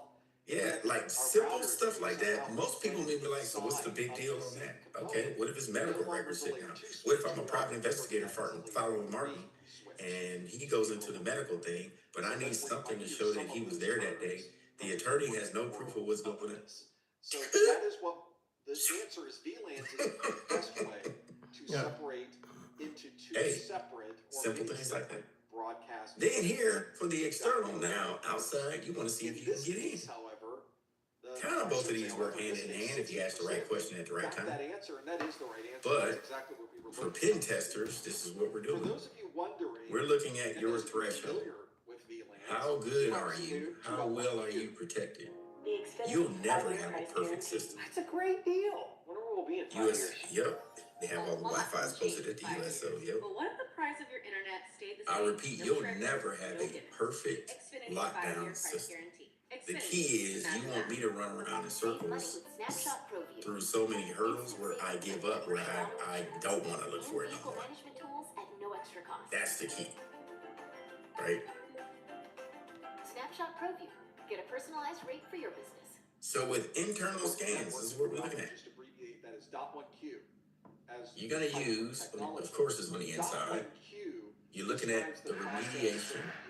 For connecting multiple switches right? together. Is it methodical? So now whatever plans you have in place to see if you have a vulnerability or an exploit, make sure you have all that down. Test to see if the patches work or if you have some workarounds. Schedule the patches, actively exploited high severity vulnerabilities. You need to see if those are on your list or on your SIEM or if you're tracking them and you have the new signatures. A lot of this stuff is so automated now, pretty much prints out. Now, if we're looking at scans itself, right now your firewall, your Microsoft Windows Firewall Advanced, you can do a scan on your own computer. Believe it or not, that's a low-level SIEM. It's a SIEM. It'll come up and give you a list. Hey, this is what we found. Don't do it now because you got Kali Linux on your machine. Don't go looking for trouble because your 11 will freak out. But if you didn't have Kali Linux installed on it and you just wanted to do a vulnerability scan, it'll come up. We look, first update all your signatures, then you go in and run the scan. It'll come back and say, we found these vulnerabilities. A lot of them, they will find stuff, but they'll say like they're so low. The CDSS score is so low, don't worry about them, but they're there. And then if they really find something, it identifies the malicious intent. So when tells you you're what it's talking about a about, broadcast domain, and you're say, absolutely hey, yo, talking you about need to fix VPN, this. but you are not necessarily. So that's a low level scene. That was a scene that was out before all this other scene stuff for networks. Right? They just adjusted the dashboards. Certainly a valuable method. It'll tell you what devices you need to look at, but sometimes we're so busy. So that you can control it, manage it. We're so busy enforcing the rules on clients and not as servers, we forget about the routers, switches, access points, and firewalls. As well, even though we call it SDN. I can walk into work and my stuff. So Aaliyah says, is it only if Cali is running or if it's running? In most cases, if it's running. Especially if it's like a burp suite or a scanning tool or whatever, it says, oh, it's malicious. A separate VMs. Yeah. Now the other part of that too, Aaliyah, but just because something is in a separate you can VM omit before you run a scan, you can omit the Cali folder from the scan. that has anything to do with separating things. So you can go into advanced part, look at the what you want to scan, and you can take that folder that you put that image in and leave that out. If you're watching this video, that helps too. So if you can do that, then you're fine. But what's the bad thing about not adding the folder? And you would like to there's a plus, but there's a con. There's a pro and a con. Yeah. For 1 hour What's the con? webinar category CEU, then one of the things. But by not adding the folder, it's an acceptable risk to me. Why? To receive that email from me. See, I got y'all thinking. See why I say IT buffs? From there, you would Why? Why is it an acceptable risk for me to omit the folder? Because I feel real confident about Cali. And in that message that pops up or that form that pops up, Mr. T says easy to get into, find the path. in the subject line, please put December 2024. I'm cool about omitting the Cali folder because Linux is one of the most secure systems over Windows. Please put the super secret. Two, like Mr. T says, if you did get in there and try to inject anything malicious, odds are you won't. It's a very low vulnerable system. Yep, It's potential. always patched 24 hours a day. Yeah, potential. I can get a patch on Kali Linux every hour if I wanted to. That's how fast they come out. So by omitting it from the Windows scan, right, it's an acceptable risk for me because it's a secure operating system. You go to the top or the bottom of the Professor Messer website. For me it is. It may not be for you. But for me, I'll take the risk. Link, put your name, right, your email address, all right. subject line, and then the lane says potential secure vulnerability. Yeah, it can be a potential. So I know what's But the odds of somebody getting into the kernel and just slim to none. It's a community upkept OS. That's what I'm looking for. And if you'd like to add anything else to that note, I do read through every single one of these that you send. Because I get so many, I'm not able to respond back personally to all of them. All right. I do like reading about where you are. So with the intermediate systems, please go in and get those. Look for patches. First of all, find out what you're looking for. Go to the manufacturer website. Drop in the model number. What's going on? See what pops up for new patches and firmware. Get that done. Do them all one at a time. Put them back on the network. Find out if there's any failures or whatnot. Back up the old configuration. Back up the new configuration on 2 different thumb drives. Old, put the date. New, put the date. Right? Just in case something happens, you can reload the old config real quick. Right? With your wireless access points, ensure that your security is good to go too. Like the doctor's office, they let everybody use one network. The patients and the doctors and the staff. That's bad. Set up a guest network.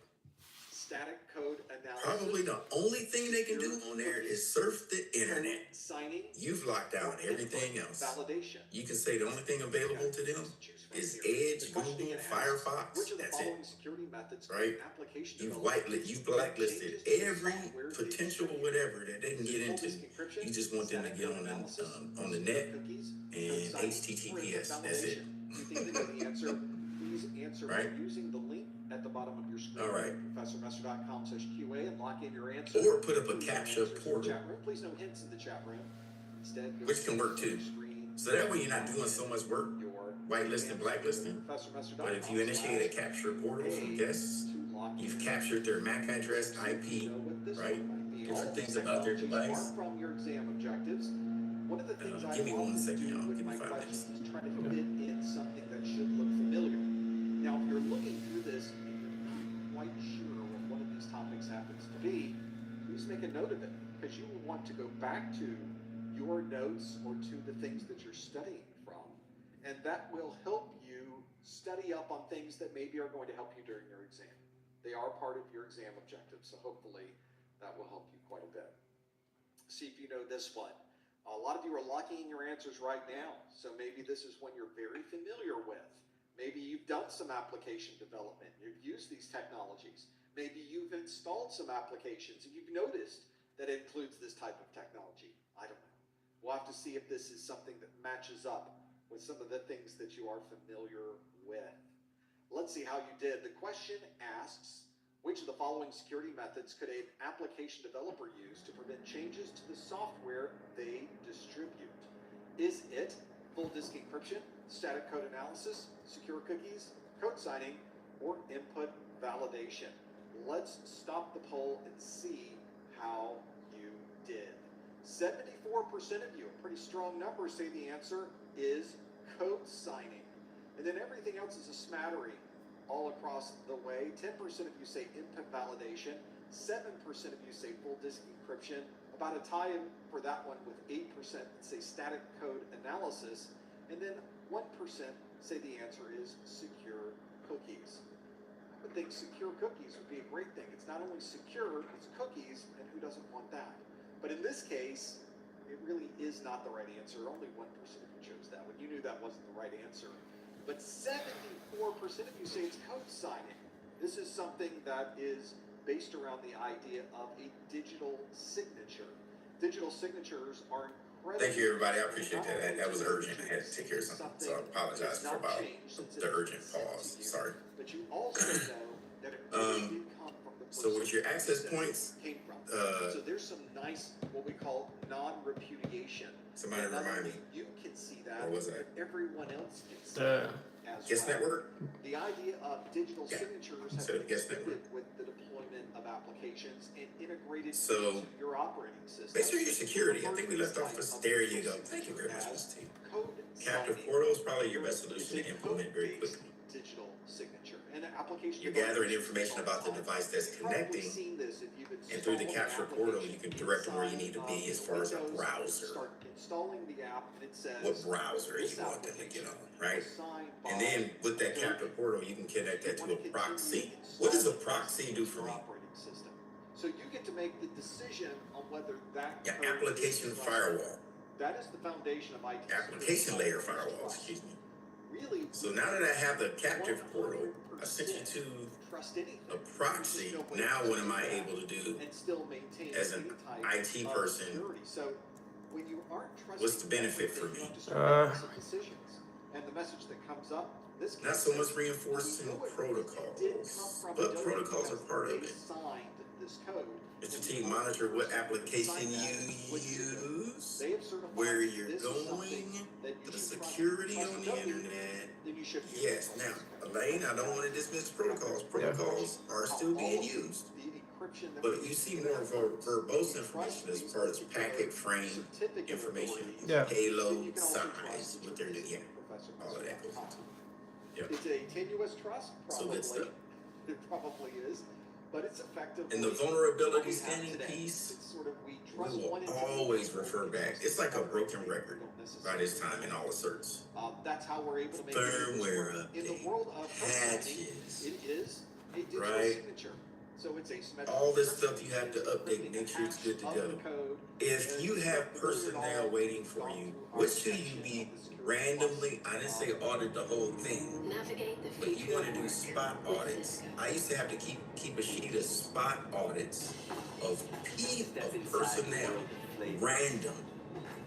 And this is how random it is, because you got to be careful inside of an organization when you're you can't kind of do a network background check on the same users every month, because now it looks targeted. right? So So I would go to, let's say the first search, hey, who you want me to look up this month for, of the code, it encrypts that just hash. checking them on the It network. encrypts it with the I need private 5 key people. of the developer. And Yeah, then go it see, I provides need one from each department. digital signature. I don't want them all in the same Do it. department. When you And receive then they'll randomly say some folks. I'm like, that gotcha, all right, encrypted cool. hash, That's random enough. I didn't pick them, you picked them, right? of the So now when I'm looking at these folks as a random sample size, what am I looking at? That's also built And you're right, Mr. T, like a random P test. Yeah. So what am I looking at with these users? If something comes through, They're just users. They work there. Now what am I looking at? Random. It's a name popping up you don't recognize. You can stop the installation. About these people. And nothing has been installed. No harm, no foul. That work so there. you get to make that decision as you go. And I'm in IT. Code signing is a very Go, man. valuable tool in protecting yourself against any type of malware that someone might hit. There's one. Wouldn't that be a great thing to do? You grab Yeah, there's two. Y'all just said it. Elaine says, are they compliant? But you a user authentic? Yep. in it, and then you send it to a user. Their traffic, websites they're going on. Yep. Their mail. If I have access to that. Yep. If I have. Yep. Malware out of the Good stuff. What else can I look at? That something that's always important is to protect the same. Now, sometimes you can't look in their mail just to clarify, but you can see who they sent to and what they received, but you can't look in it, depending on your level. We had other choices that were. What else can I see? Chosen. We had 10% of you that said input validation. Input validation is when you put something into an application, and the application then checks that input to make sure that it's not going to cause problems on the back end. For example, if there's a field that's looking for a zip code. Oh yeah. You're right, Kevin. Depending on your level, though. Remember, level of IT. Yeah. If the server's not validating that input. If they're extracting data, yeah, that goes back to what Kevin's saying. Yeah, how are they getting out? They got email scrubbers nowadays. Who are they communicating? Who are they communicating with? There, Kevin just nailed it. Privileges. Overarching. If I looked at this person's, if I never looked at anybody, who do I know who has what at the end of the year? You could start out as Airman Schmuckatelli, who has mandatory access with 3 things you can do, but at the end of the year, all of a sudden, you got admin rights. I'm like, what? How did I miss that? How did that even happen? Yes, if they're using personal emails or organizational emails. I'm glad you brought that up, Aaliyah. Full disk encryption is not So, something that comes with your application. Full disk encryption. Where's medical in here? Anybody here from medical? Somebody from gaining access to that data. No. Okay, so the Air Force Medical, they switched over 2 years ago, But it's not part of your meaning they separated, Only 1% of you said they domained out secure cookies are the cookies that we store in our browser. all medical, Secure dental, cookies because we don't physicians, want all other that. Now websites you have to get your own account another third-party website. So on the one DoD of those has network. secure cookies. They are encrypted. They became their own entity, so to speak, like lockdown entity, right? And in this case, 70% Because of all their say HIPAA and code stuff, signing right? is the And right answer. PHI, That's the right? one we were looking So for. they removed. You chose code signing. Now these are airmen, so AF.mills, gone. So you take all the medical in the Air Force, base by base, and you took their AF.mil, trashed it.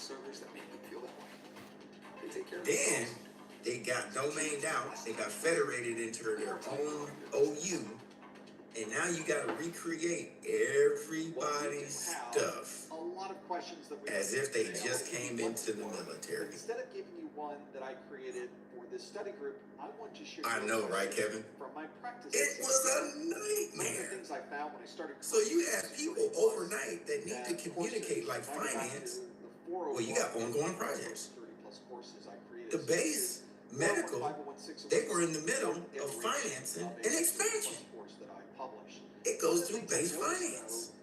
These people are trying to send emails, they're bouncing back, not recognizing the domain. Not that great. What? I need this to be approved. Right?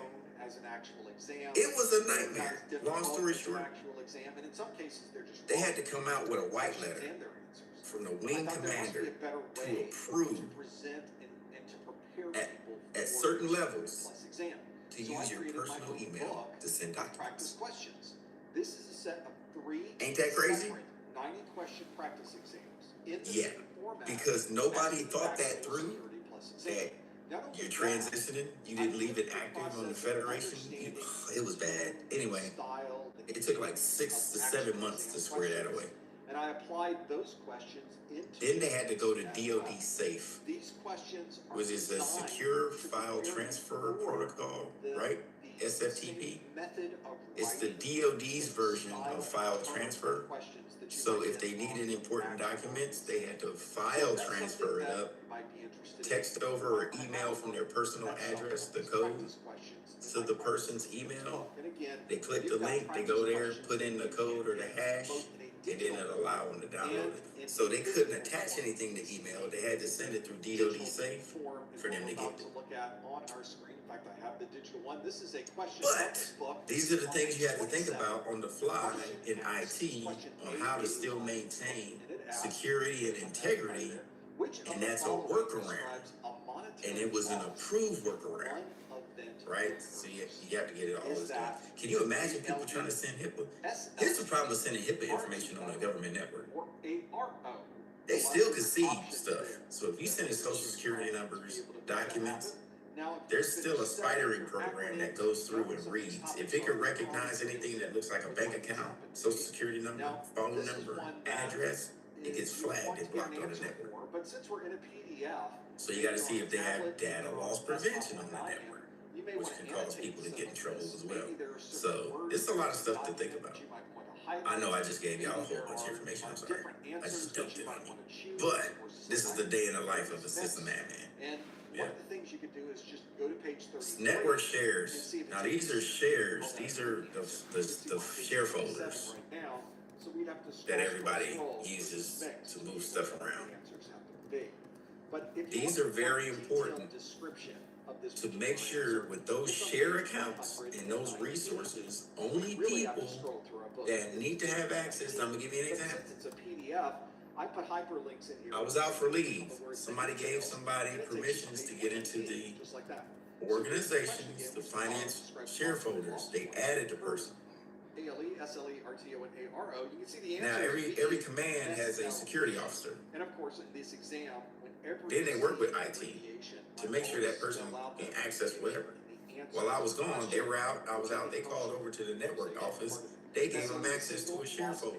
It was the commander's share folder. The description of why the right answer is right. My problem with practice exams, though, is I never get the No, this is an E. What does the E5 need access to the command's share folder for? So in my practice exam Right? book, every The single checks and balance incorrect system was answer off. is Nobody right. called me. I was working So from you will home. never see an incorrect Okay. answer and try But to doing a figure regular out audit, why they it's popped incorrect. up. Well, I'll tell you why it's incorrect. So, This is why. I think that's an important gap part of the analysis. Then I have to bring that up in a board meeting and say, How do I make it so that I learn you can't do that. something when I get a question Right. wrong? Look for unused accounts that have been that are active. I think Here's some telemetry where you might hear it said like this on the CYSA where it says, what do you do with unused accounts that are not used right now and active? We need to do what to know what that happened to be when you get to your actual exam. Another advantage of having actual exam objectives. What do we need to do with accounts that are sitting dormant? I think that's an important part of the learning process too. I know when a person comes over to my organization, I provision the What account. any of these things are. You just are So when clueless they about check what out, I ALE, need to, SLE, RTO, or ARO. At the if I bottom of this provision page, it, there's a I link need to the to, video that was used to create this question, so that you can go watch the video, get an understanding of SLE, ALE, RTO, What'd you say, Aaliyah? ARO. Did you say deprovision? Okay, great. Need to deprovision or hibernate it. We do not want to delete it. y'all catch on quick. Yeah. Elaine says oftentimes in the military, personnel that have PCS, etc., Figured you for could be years. suspended Yes. on one of these big boys. Yes. That's bad. Bring in your ATM. I've seen it. Bill today for a better deal. I seen somebody that was like checked out on terminal, Come back to the question and see if you like they're retiring. They got That is all 4 or built 5 months into terminal my leave. practice exams. Nobody goes in On my there website, and you sets can a find it at future date professormesser.com/slash for their CAP security card or key, account to or be simply use the deprovisioned. pictures at the top of the website. There's a scheduled date you can go in the Active Directory and say, okay, I got Kevin. It's October. And if you get the practice He's on exams terminal till and the February course notes at the same time, 1st. there's also a little bit of financial. So what I need to do is, discount built into that. the minute he Another checks out way, for terminal if you're that same planning to day, help the I website, set a I'm gonna help future you date and give you to that. say all his stuff on Little bit February of 2nd is drop dead. He's cut off. He can't do nothing. As you're going through. And I leave an extra Another day piece of just in information case he has to really come back on for this base exam are the exam to go to objectives finance themselves. or I've take spoken care of about the something objectives on because it and on wasn't taken today. care of up They until are his valuable. This is a copy of the EES date. I've already So I downloaded. give him one more day's Tons grace of notes in here. to You can come see in my and do what he needs to do. annotations are already in And here. then after This that he's is a done. He can't fully access it. documented, well-bulleted list. So you gotta of think every about that too. possible thing that could be asked of you on the exam. And while he's gone and That out, is I a strip him very of all of his that if you important know role everything that's in this tasks. document, Yeah. If he was the and there are NCOIC of hundreds finance, and hundreds he is no and longer the hundreds NCOIC of the day he went on exam terminal. objectives in here. But if you know all of Take them, all of this stuff. then you're ready for this exam. This makes a great checklist. He's a regular document. user at And in this the point. back, it even has an Right. acronym list. So that's all the So stuff that you go need to through do. a big list of acronyms that are expected for I know I'm giving you more information about this topic, but you're gonna see this stuff as soon as immediately when you start working out something. So that is the Working exam somewhere. objectives. That is So the you gotta know official how to set from at least CompTIA, maneuver. and it's free. If you need to get All those right. objectives, I have a I'll let list you of read the rest of that at your leisure. Oh, look at this, it's a break already. Man, we talking so fast. Or is it me talking fast? You guys are listening. And type in CompTIA. It's not you, it's me. Objective. It's not you, it's me. Exactly. It's not you, it's me. Well, hopefully, All right, let's take a break. give Let's take you 10 some minutes. perspective of some topics that you could choose from to be able to access and be able to know what will be expected for you on the exam. I think it also makes a very good form of checklist before you take your exam. So if you want to know, have I really studied everything? Grab these objectives. They will answer that question for you. Well, that is all the questions we had. I went a little bit over in time today. I hope that's okay. We went through a lot of questions today, but we're not done yet. We have an entire after show available. I've asked you questions for an hour. Now it's time for you to ask me some questions. If you want to ask those questions, you can use that same link. Go to professormesser.com/QA. There's a link at the very top where you can go and find where you can submit questions for our after show. Of course, you can always follow us. We have questions every week at professormesser.com/Twitter and /Instagram. And if you wanted to subscribe to our apparently very popular 1 million subscribed YouTube channel, we have one at professormesser.com/YouTube. Can you tell I'm proud? Something that happened yesterday is we hit the 1 million mark on the people who are subscribed to our YouTube channel. Thank you, all of you, for supporting our site, supporting what we're doing on the internet, supporting the idea of getting people trained in IT and other technologies, something that we're extremely proud of. We'd like you to join that YouTube channel too. It's at professormesser.com/YouTube. Don't forget about the discounted vouchers on our site. You can find that at professormesser.com/vouchers for those of you in the US or Canada. And don't forget about the course notes, the practice exams, and our other study materials at professormesser.com/701SB. Well, that brings us to the end of our first hour. Stick around. Just stay right where you are. In seconds from now, we will begin our study group after show. Thank you so much for joining us. We will see you next time on the Security Plus Study Group. Thanks, everybody. Let's push a few buttons on this side.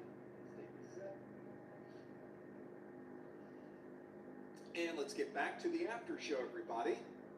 I know the practice, the discounts that I have for the vouchers are currently only available for the folks in the US, Canada, or US territory. Nothing yet for the UK. Nothing yet for other areas yet. Got to figure out the details for that one to work myself around. We'll have to figure it out as we go. But now we get to have our after show. Now is the part of the show that you get to run effectively. Let me bring up on my screen what that is. It shows indeed this view that says that you can submit questions for the second half of the study group at any time. We'll be moderating questions here on the back end. I'll just be scanning through them as we go. So your contribution may not appear immediately, but if it's something we choose, you will certainly see that on the screen. And again, you just visit the same link we've been using this whole time. Go to professormesser.com/make that happen. So let's see if we can go through this list of questions that you have submitted. Oh, a lot of questions already waiting for me, and breaking these out. So we'll start with a question from Mark. Mark asks, what? Like a good neighbor, State Farm is there. Jake from State Farm, everybody.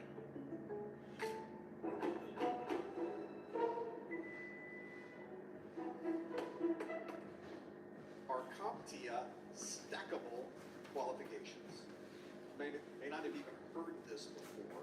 These stackable qualifications from CompTIA. Well, this was something added not too far along, a couple of years ago, not very long ago, are these stackable qualifications from CompTIA. And I think that CompTIA has really been trying to find ways to highlight when someone has more than one CompTIA cert. I mean, a lot of people have, for example, the A+, the Network Plus, and the Security Plus. They've kind of worked through a series of CompTIA certs. CompTIA thought it would be nice if we combine those together and really show it as one single success that you would make. So they created what they call stackable certifications. The stackable certifications is when you combine multiple certifications together to have an umbrella cert for both for 2 or 3 or multiples of these, if you will. So you certainly have that. For example, if you have the A+ certification and you have the Network Plus certification, you may not realize it, you are a CompTIA IT Operations Specialist, or CIOS. If you have, let's do another one. Here's another one, since we're doing security today, we can scroll down. If you have that triplicate, that trifecta of A+, Network Plus, and Security Plus, you are a CompTIA Secure Infrastructure Specialist, or a CSIS. Okay, that's something useful, I guess, we can talk about. And you can see all the different stacks that they created for a lot of different combinations of different certifications. Now, is this something we can use? Is this good? Is it bad? What is it? Is it something useful? So far, this has not been a series of stackable terms that hiring managers tend to be aware of. And you don't tend to see the stackable version of this listed as a requirement in a job posting. The managers and organizations tend to individually specify certification. So they still say A+, Network Plus, Security Plus. They have that there. But there are ways that you could use this to at least make yourself look a little better. For example, on your resume, you might want to put that you are a CompTIA Secure Infrastructure Specialist of CSIS, but then I would highly recommend, I would almost require you to always also put that you have the CompTIA A+, CompTIA Network Plus, and the CompTIA Security Plus. You still want to write those out on your resume. Please just don't say, oh, I'm a CompTIA Secure Infrastructure Specialist or CSIS. Okay, but do you have your Security Plus? Well, yeah, I just told you I'm a CompTIA Secure Infrastructure Specialist. Okay, I don't know if you have a Security Plus. That's the problem. That's the issue we run into. I think it's great for highlighting that we do have this umbrella certification. It's not unlike the certifications that are from Microsoft, for example. They're very good at taking multiple certifications, putting them together, and then at the very top calling that a particular certification type. I think part of the problem though is there's so many different stacks that CompTIA has that you don't know which stack does what. They don't exactly describe the certifications that are underneath it. So that is a bit of a challenge, that we can't really use the stackable certs for very much. But they are still there, and you can still use them. Really, it's more for telling someone, I've worked on multiple certs. Here's the name of the stack, but here are the certs that I really worked on. So they are real, they are useful, they still exist, but I don't know if they're outside the scope of CompTIA or outside the scope of other industry professionals. I don't really know that it can help you when you're trying to get a job, get a better job. So always write out the specific cert that you earn so that it is listed in that document, in that resume. So many resumes are being automatically evaluated these days. They're being scanned by the robots and making determination of whether you have that cert. And I don't want you to put the stackable on your resume and somehow someone looking for Security Plus bypasses your resume because you didn't actually list out Security Plus. Don't run into that scenario. Let's do some more questions that you have submitted. Again, you can submit questions at any time using the link that's right here on the screen.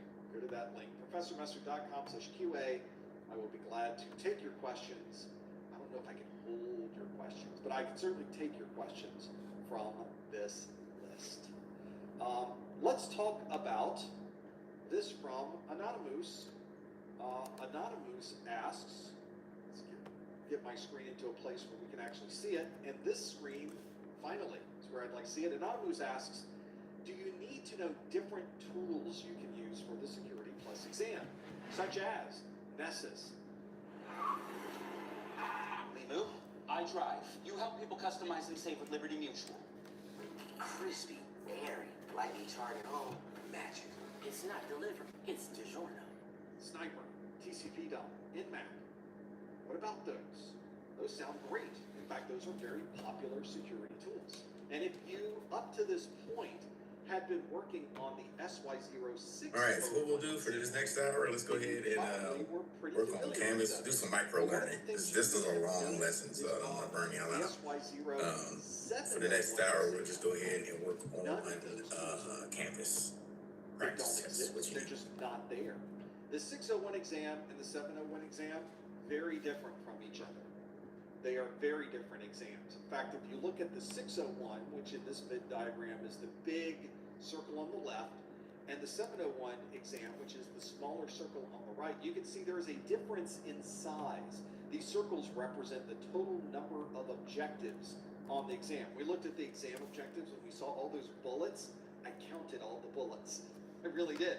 I wrote down every single bullet, and then I compared every bullet in one exam to all of the bullets in the other exam to see what bullets were the same, what objectives were dropped, what objectives were duplicated, and then what objectives were new. And I put them into this diagram. And you can see the SY0601 exam, it was a big exam. It was much bigger than the 501. And in fact, you'll see that there are over 1,000 objectives on the 601 exam. The 601 exam, by the way, it's now retired in the United States. We don't see the 601 exam anymore, so that's not an issue. The only exam we can take these days is the 701. And you can see 662 objectives on the 701. So it is, in fact, if you were to measure this, this is 1,034 pixels high. This is 662 pixels high. So this is to scale to each other, just so you can see that it really was built that way. It's intentional. What's also interesting about this, if you had been studying that older version that had Sniper and Nmap and those different tools, it's one of those that was exclusive or dropped in the 601. 710 objectives on this exam didn't make the jump over to the 701. Effectively, 70% of the objectives from the 601 version never appear in the 701 exam objectives. That's a lot. In fact, if you look, you can see half of the 701 exam are all brand new topics. So it's a smaller exam. So 338 of the objectives on the 701, brand new. If you did study the 601 exam, you will notice that about half of the questions in the 701, half of the objectives on the 701 are the same as objectives that were on the 601. But you can also see, because of the size of the 701, that's a relatively small number of objectives total coming from that 601 exam. Now, this is not normal, by the way. Just for those of you who have kept up with the Security Plus exam through the years, the 401, the 501, the 601, the 701, I've been doing different iterations of the Security Plus exam for quite some time. Most of the time, the differences between the two are around 20 to 30%. Not much difference at all. Very rare and unusual to see half of the exam be new objectives. That's something you just don't run into. But I think what CompTIA was trying to do with this was to be able to take what used to be an exam of this size, because the 501 was about this size. And then they sort of made this big bloated version for the 601. And about that time, they started creating the CISA exam, the CASP exam, and they realized we need to kind of split the Security Plus exam back into a smaller, more manageable form. So I think this is a welcome change. The 701 is effectively now right-sized for what we are doing. And if you're someone who's working on these objectives, this is also, by the way, why I tell people, do not study for the 701 exam by using 601 study materials. I think you can see why that would be an awful idea. Not only would you be studying way too much that's not on the exam, you're going to be missing half of the content on the 701. That's just one of the things that happened because of the changes they made. So that is a very good example of why you have to pay attention to those exam versions and make sure that your study materials match those exam versions perfectly. And that's also why, back to Anonymous, who asked, do I need to know these tools like Nessus, Sniper, TCP dump, and Nmap? Well, for the Security Plus exam, all of these tools were dropped from the exam. That big section that's no longer in the new version is part of that section. So you do not need to know these tools. If you're looking through the 701 objectives, I don't remember seeing Sniper. I don't remember seeing TCP dump in there. That's because they're not in there. They're no longer in the 701 exam. So when somebody says to you, nah, they really didn't change that much, you might want to go compare those two different exam objectives. They changed quite a bit between those two exams. Make sure you're super familiar.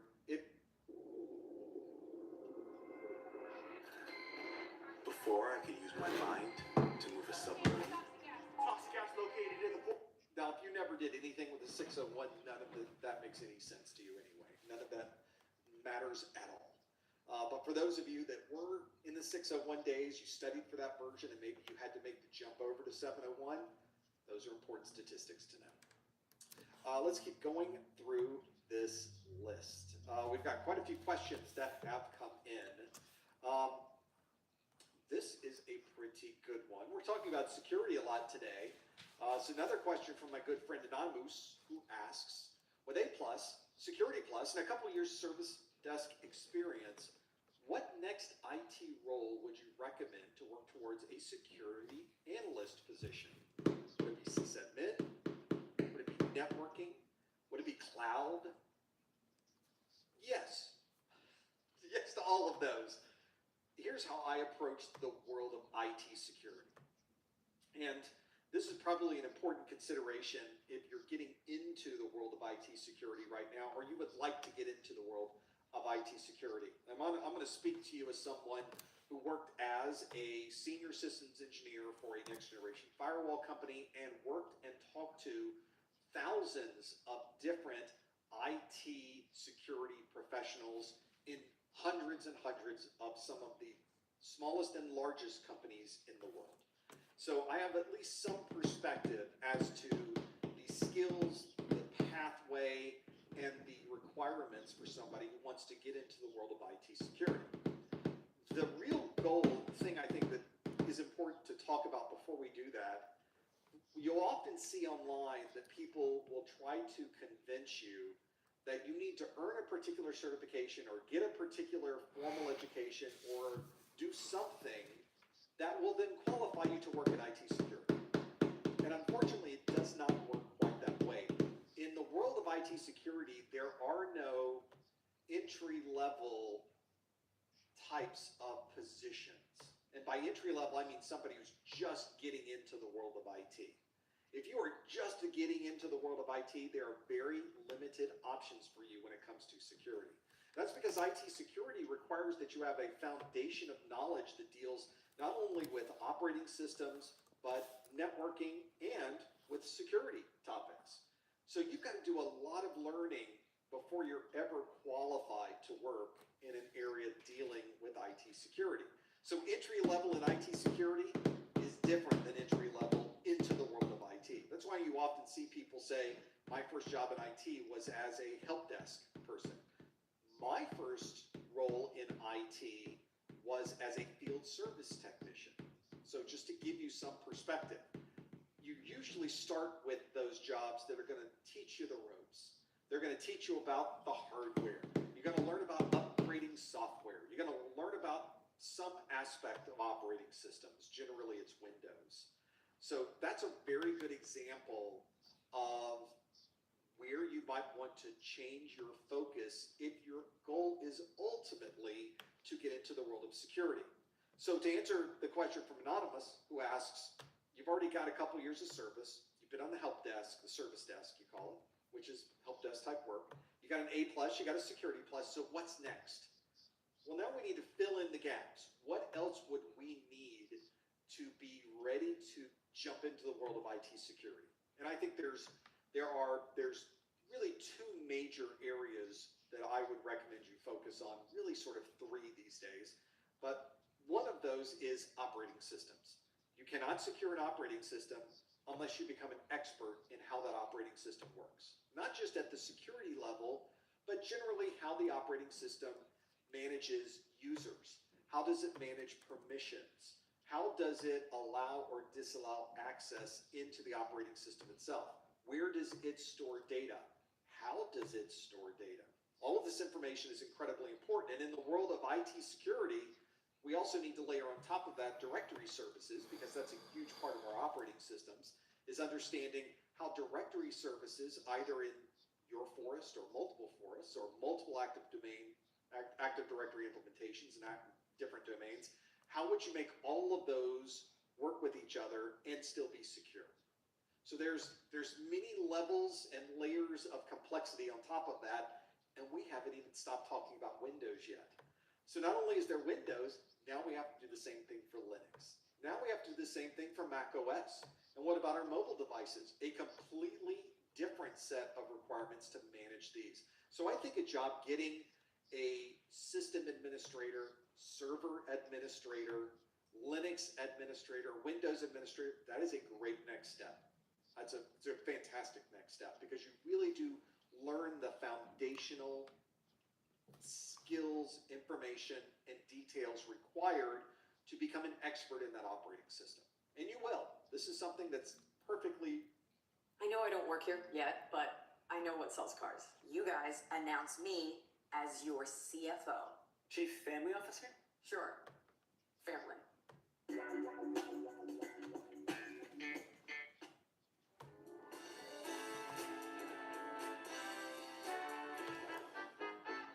Doable.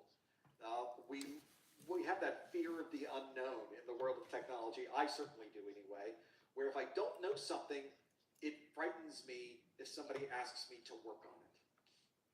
But then as I get into that technology, maybe I read the manual. I know, crazy. I read the manual, I watch some training videos, I go get a certification on that particular topic. Then when I sit down in front of that technology, now it's not scary at all. Now I'm very familiar with that technology, and I think to myself, why was I so worried? This is not as difficult as I thought it was. We always think it's more difficult than what we thought it was. So the more you learn, the less scared you become. And then you just get scared about something else that you don't know about later on. The process continues, the circle of life. And that brings us to the next thing that we might want to know, which would be networking. How does the network operate? What about these protocols? How is TCP different than UDP? How does IP operate? What about the applications we layer on top of it? Where does the encryption fit into all of these protocols? How do we have these VLANs connected to each other? Where is the tagging that takes place when you connect two switches together with .1Q? What about your static routing? What about your dynamic routing? What about route-based IPsec tunnels?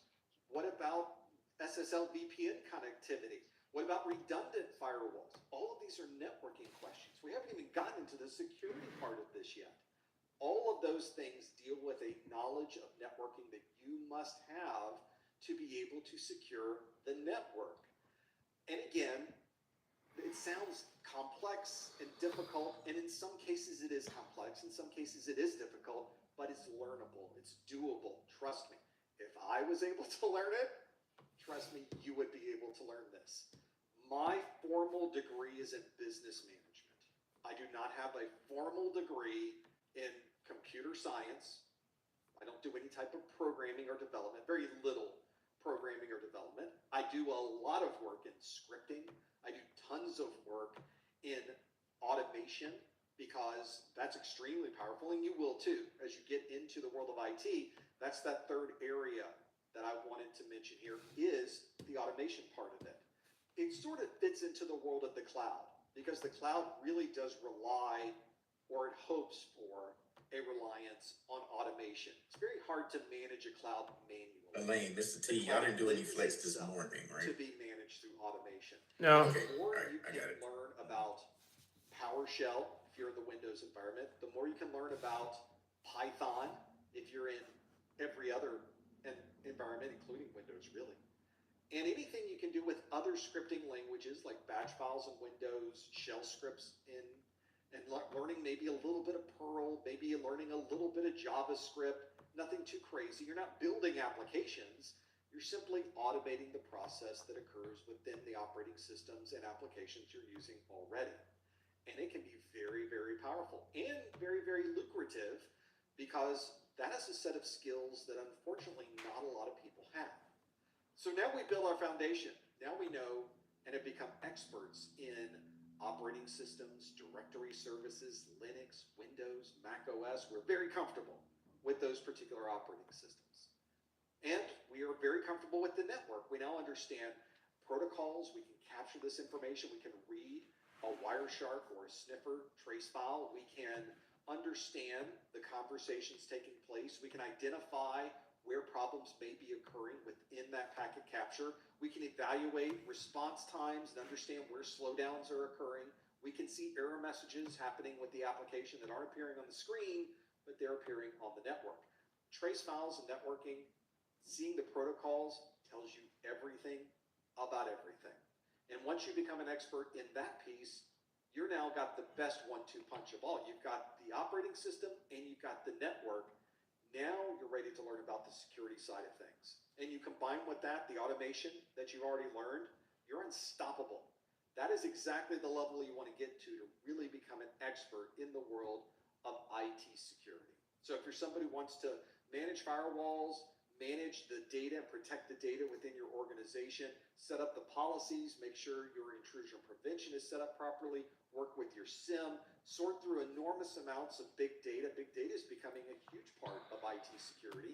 So there is a data aspect to this as well that's important. So all of that working together becomes super useful. So make sure you're familiar with it, you know where to go. And if you're wondering, I just got out of school, I got a degree in computer science or whatever it happens to be, and I put my resume in for an IT security role and no one's calling me back. That's probably to be expected. Now, I will say, and I always get your emails once I have a conversation like this on my live streams, people always send a message in saying, well, you're wrong because I got out of school and I got a job in security, so you are wrong. Well, there actually are positions out there that are... I'm being told this is Legal Evil from Liberty Mutual, who helps save you hundreds by customizing your car insurance. And his pregnant dog is the gentleman under the security guard. Only pay for what you need. Liberty, liberty, liberty, liberty. Some people might give you one pizza for $9.99. Little Caesars gives you more because more is better. It's Little Caesars' new more for $9.99 menu. Get 2 of your faves for only $9.99. The more for $9.99 menu for a limited time. Pizza, pizza. Not just entry level into security, but entry level into IT that have a security slant to them. I wouldn't necessarily call it an IT security position, but if you're in a very large geographical area, you're in a big city, And a lot of the companies in that city may have operations centers. We often think of this operations centers as people that are working in network operations centers. And you've probably seen pictures of these. They're big rooms, they have these big monitors up, and you can see where all the network diagrams are up there. You can see everything's green, maybe there's a red here and there. Maybe they've also got a map showing all of the storms. You've got a satellite view of the weather that's in your particular area or where your locations happen to be, because that tends to be an important part of monitoring a network, is knowing where the storms are, interestingly enough. Well, that's for a network operations center. These same companies may also have a security operations center. They're a big enough company, you need that same type of visibility into what's happening with security in our environment. Are there alarms going off from a security perspective? Are there authentication issues occurring in a particular place? Do we need to start deploying different certificates to a server? Do we need to handle the renewals? Is there a problem with our automated processes dealing with security? Those are important as well. And when you're working as sort of that entry level in a security operations center or a SOC, then you're probably, it's in many ways the help desk for security. You can think of it that way. You're still at the help desk, you're still at that entry level, but at least the topics you're dealing with are almost 100% focused on security. So it's IAM, it's encryption, it's certificates, it's issues with vulnerabilities, it's patching, it's the things you would expect in the world of IT security. And you're just focusing on those things. Now, the help desk position you have might already have some aspect of that. If you don't have a SOC, that falls to the normal service desk to be able to handle those. So there might be some of that you can already leverage. But I would ideally tell you that where you want to go is to build the foundation of operating systems, put in there some networking, a little bit of scripting, maybe a little bit of cloud in there, might help you a little bit too. But add up all of those, your stack of knowledge will be different than other people's stack of knowledge. And make sure that you're familiar with what might be expected of a security professional in your area. And if you do that, you will be ready for an IT security position. Hopefully that gives you some perspective on where you might want to focus and work towards if you want to get into a service type of role in the world of IT security.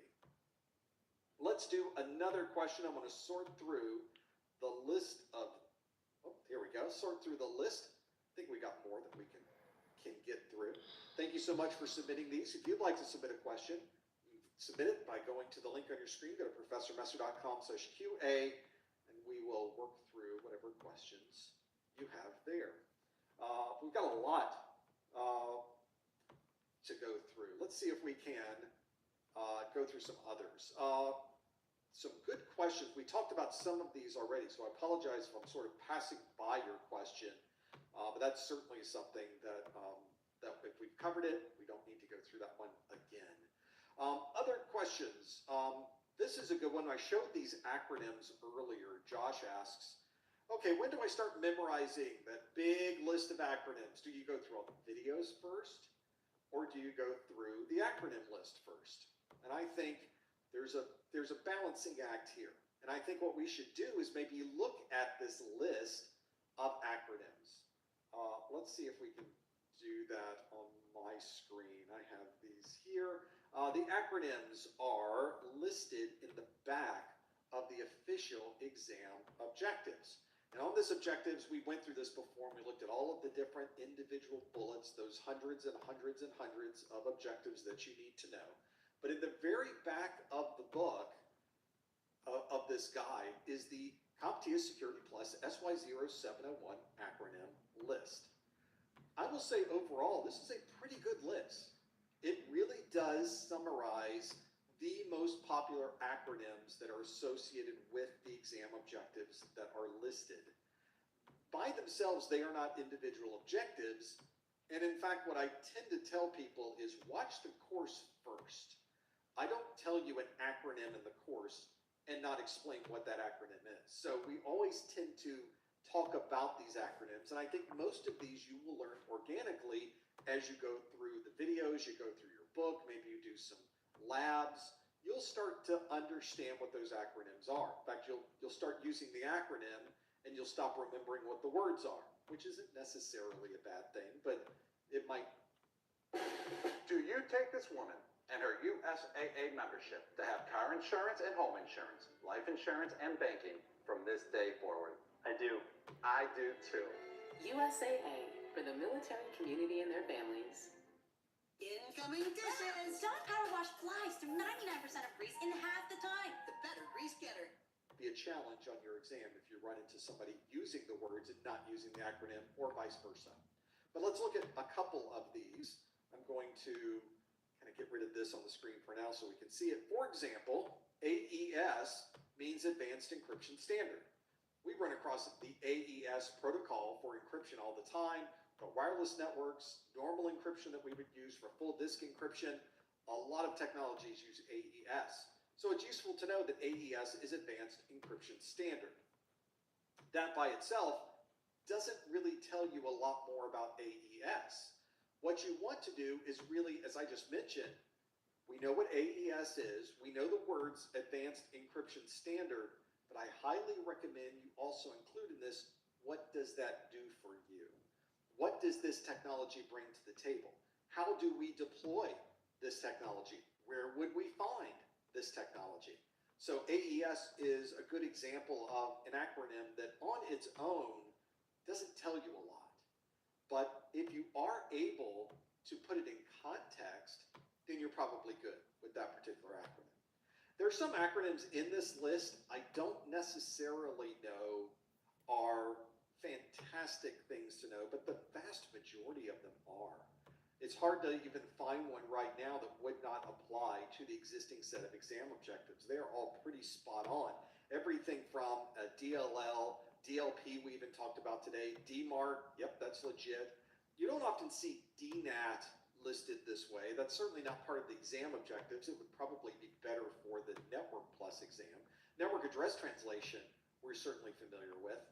And a DNAT, a Destination Network Address Translation, is a common use of NAT, common use of the NAT name, but not necessarily something that would really apply for the Security Plus exam objectives. So occasionally you will see an acronym thrown into this list that doesn't necessarily directly fit back to the objectives, but broadly speaking, it is certainly part of it. But there's a lot. Look at all these acronyms listed in here. But at least they tell you what these acronyms are. It's just that some of these may not make a lot of sense for the current version. And what I found is sometimes they leave in acronyms that were talked about in the previous version of the exam, and they didn't remove them in this acronym list. That doesn't necessarily make it a bad acronym to know, but it may not directly apply back to an existing exam objective. You just don't know that until you go through all of them, though. So I say you should eventually.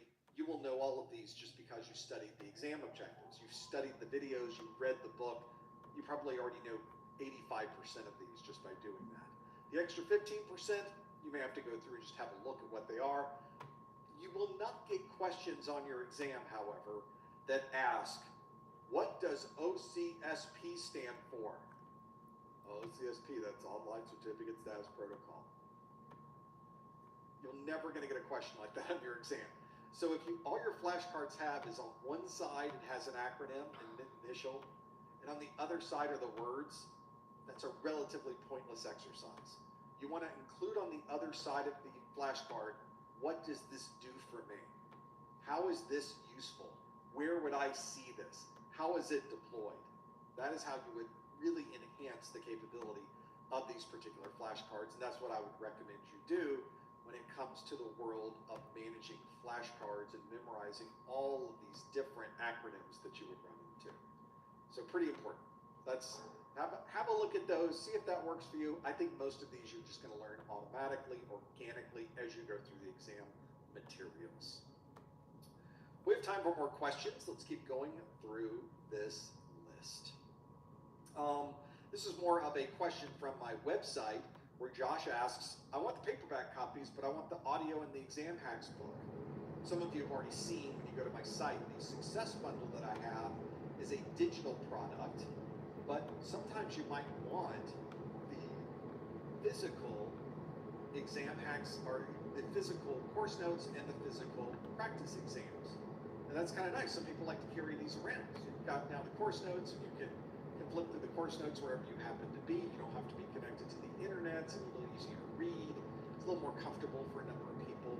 But I don't have a combination practice, combination of success bundle physical books. I need to add a little tick mark in there that says if you want physical books, add on this much and I'll send these to you as well. I don't really have that. All I have is sort of the physical books. Dion Training's dynamic practice exams generate unique questions every time you take it, so you're prepared for everything. The practice exam draws from thousands of questions, creating a unique exam every time. This ensures you're learning the material and not memorizing it, which is necessary to pass the real CompTIA exam. Join over 2 million IT professionals who trusted Dion Training for their CompTIA, Security Plus, and Network Plus certifications. Your career is waiting in IT. Visit DionTraining.com to find out more. Got the new iPhone 17 Pro and Verizon picked up the tab on the best 5G network, baby. No way. Get the new iPhone 17 Pro and the new iPad and Apple One. All on us. I mean, where else would I get it, right? And that's it. So I need to do a better job on my site of giving you that option. I don't currently do that. However, if you would like that option, when you purchase the Success Bundle, just open a ticket in your member or send me a direct message through the Contact Us list on the site and say, hey, I want to pay the difference. I just want an upgrade to, I have the Success Bundle, I just want to get the physical books, and I'll discount the $50 for the digital version, and you can apply that. I'll have a coupon for you that applies it towards the physical version. Did I say that right? I'll give you the $50 discount on the digital version that you purchased as part of the Success Bundle.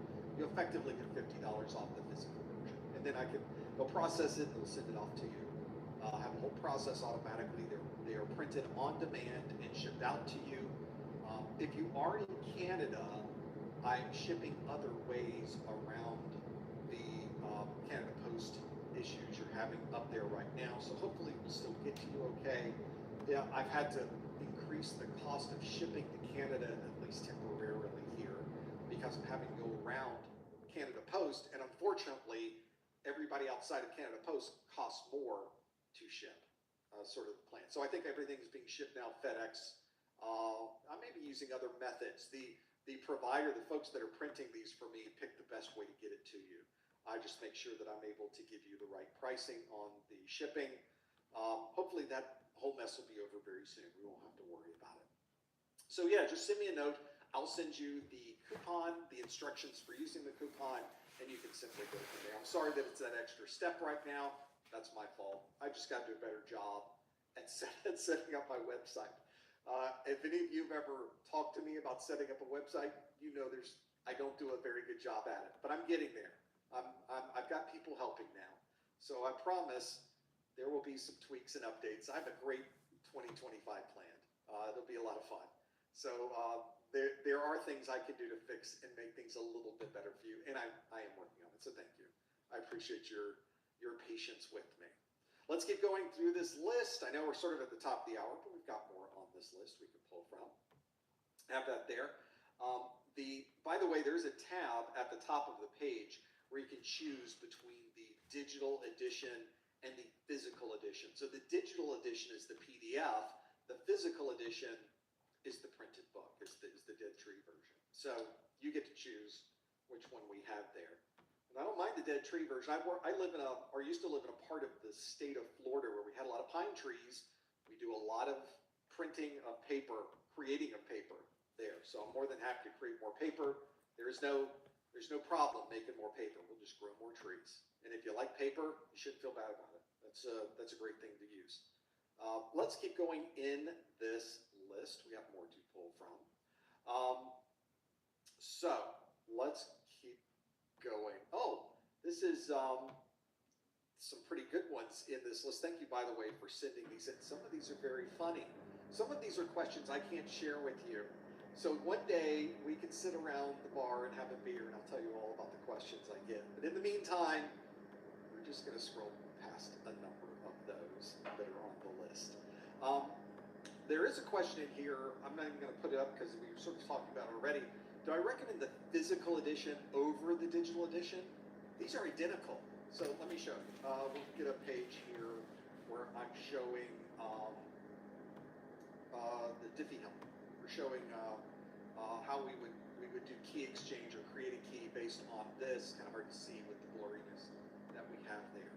So this is just a page out of the practice, or out of my course notes that has that particular diagrams on it. Well, if you were to look at the digital version, so look up here, there it is, that version right here of the Diffie element that we have there. Hard to see in that view, a little easier to see in this view. So it's exactly the same. I mean, the layout is exactly the same. It's designed that way. So if you get the digital version, it's identical to the physical version. The content, the layout, you can find things very easily. So absolutely, you can make that happen on yours. If you have the physical version, it's just in a different format. It's just that easy to carry around. You don't need an internet connection kind of format to be able to use. That's really the only difference in those two things. So it's not like one of them has more content, the other one doesn't. Nope, they're exactly the same as far as content is concerned. It's all about delivery. It's all about how you use it. It's all about what's comfortable to you. You find the form that works for you, and that works. That's all we're really focusing on. I did not necessarily want to create a physical book version. Myself and Mrs. Professor Messer were talking about this last night, is that she's the one that says, I love holding a book. I like reading a book. I like the idea of touching the pages, flipping through the pages. I'm more of a computer guy. I used to travel a lot on planes. I don't want a book. It just weighs me down. It gets in the way. I lose it. I want a digital version. And she convinced me, no, you should do both. And make it so people can get both. I said, yes, ma'am, that's exactly what I'm going to do. And she was right. As usual, she was absolutely correct. So now you have the choice. You can do either one. I think that's the best of both worlds on that one. This comes up quite a bit. This question again from my good friend Anonymous, who asks, what's the best way to read the questions on the exam? Doug. Imagine if we could tell everyone here that Liberty Mutual customizes car insurance to save people hundreds. Leave him! It's a mascot! Oh, what's this? A fan has run out onto the field and he's not wearing pants. Birds need pants? And the control room censored it. Oh, only pay for what you need. Liberty, liberty, liberty, liberty.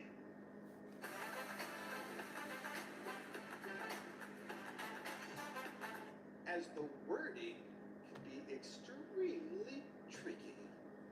I hope I said that in the right way, Anonymous. I don't find the exam questions to be tricky at all. The questions themselves on the exam are very straightforward. And if you have a question and it's asking for a particular thing, if you know the content, the answer will just pop right out. You'll see it immediately. It will be really obvious what the right answer happens to be. I don't find that the questions are vague. If anything, the questions on the exam are very focused on what answer you should be shooting. And I don't find them tricky either. I think that's kind of a bad word to use for questions anyway, because I think a lot of people use the term tricky to describe, I didn't know what the answer was, therefore it was tricky. But all that really was is, I didn't study enough, so now I don't know the answer. That's not a trick. The trick there is you should study more so that that doesn't become an issue. Where I see a trick question is that this is a blue room with a blue door, and the sky is blue, and the ocean is blue. And what color is it at night? You know, like they're trying to convince you to answer blue. It's blue. It's color. It's not. No, it's black at night. There's no color at night. What color is the sun? It's blue. No, that's a trick. If they're trying to hide the answer, if they're trying to make the question convoluted or make it so that it has the word not in it, which by the way, the exam is due to things like that.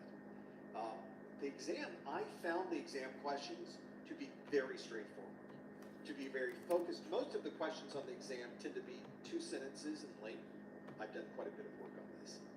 Where it sets up the question, it gives you what the actual question that you need to answer, and then the 4 answers that are listed on the exam are very clear and very specific and match exactly to the question that's being asked. I don't find the questions are hard to read. I don't find them to have an issue with grammar. They don't have one. Now, it hasn't always been that way. For those of you that are looking at me sideways, you may be thinking about previous versions of the exam. There were exams back in the day, this is many versions ago, where I think some of the questions were a little convoluted in their scope. They had like 4 sentences. A security administrator is working on this. They work through the problem and deal with that. They contact an associate where they describe this problem. The associate describes maybe perhaps they should do something else. What should the person finally do? You have to go all the way around this big paragraph. I described, I think it was the 601 version, maybe the previous to the 501 version. Some people would describe as a reading exercise. Reading comprehension exam is what a lot of people would have. I don't think they were necessarily wrong on that. What CompTIA did on the 601 is they pared it back so that each question could maybe only tops have 3 sentences in it. And what they did on the latest version is they made it even smaller. So it's hard to find a question on the new exam that's more than 2 sentences long. I think that is by design. I think they intentionally saw the challenges, understood the issues, wanted to get more content into the exam, and because of that, they also worked through the process of how can we make the questions short enough so that we can fit more content on the exam. So I think they're trying different things all the time. And I think what we have today is a very good version of the exam. I don't think the wording is tricky. I think it's relatively straightforward.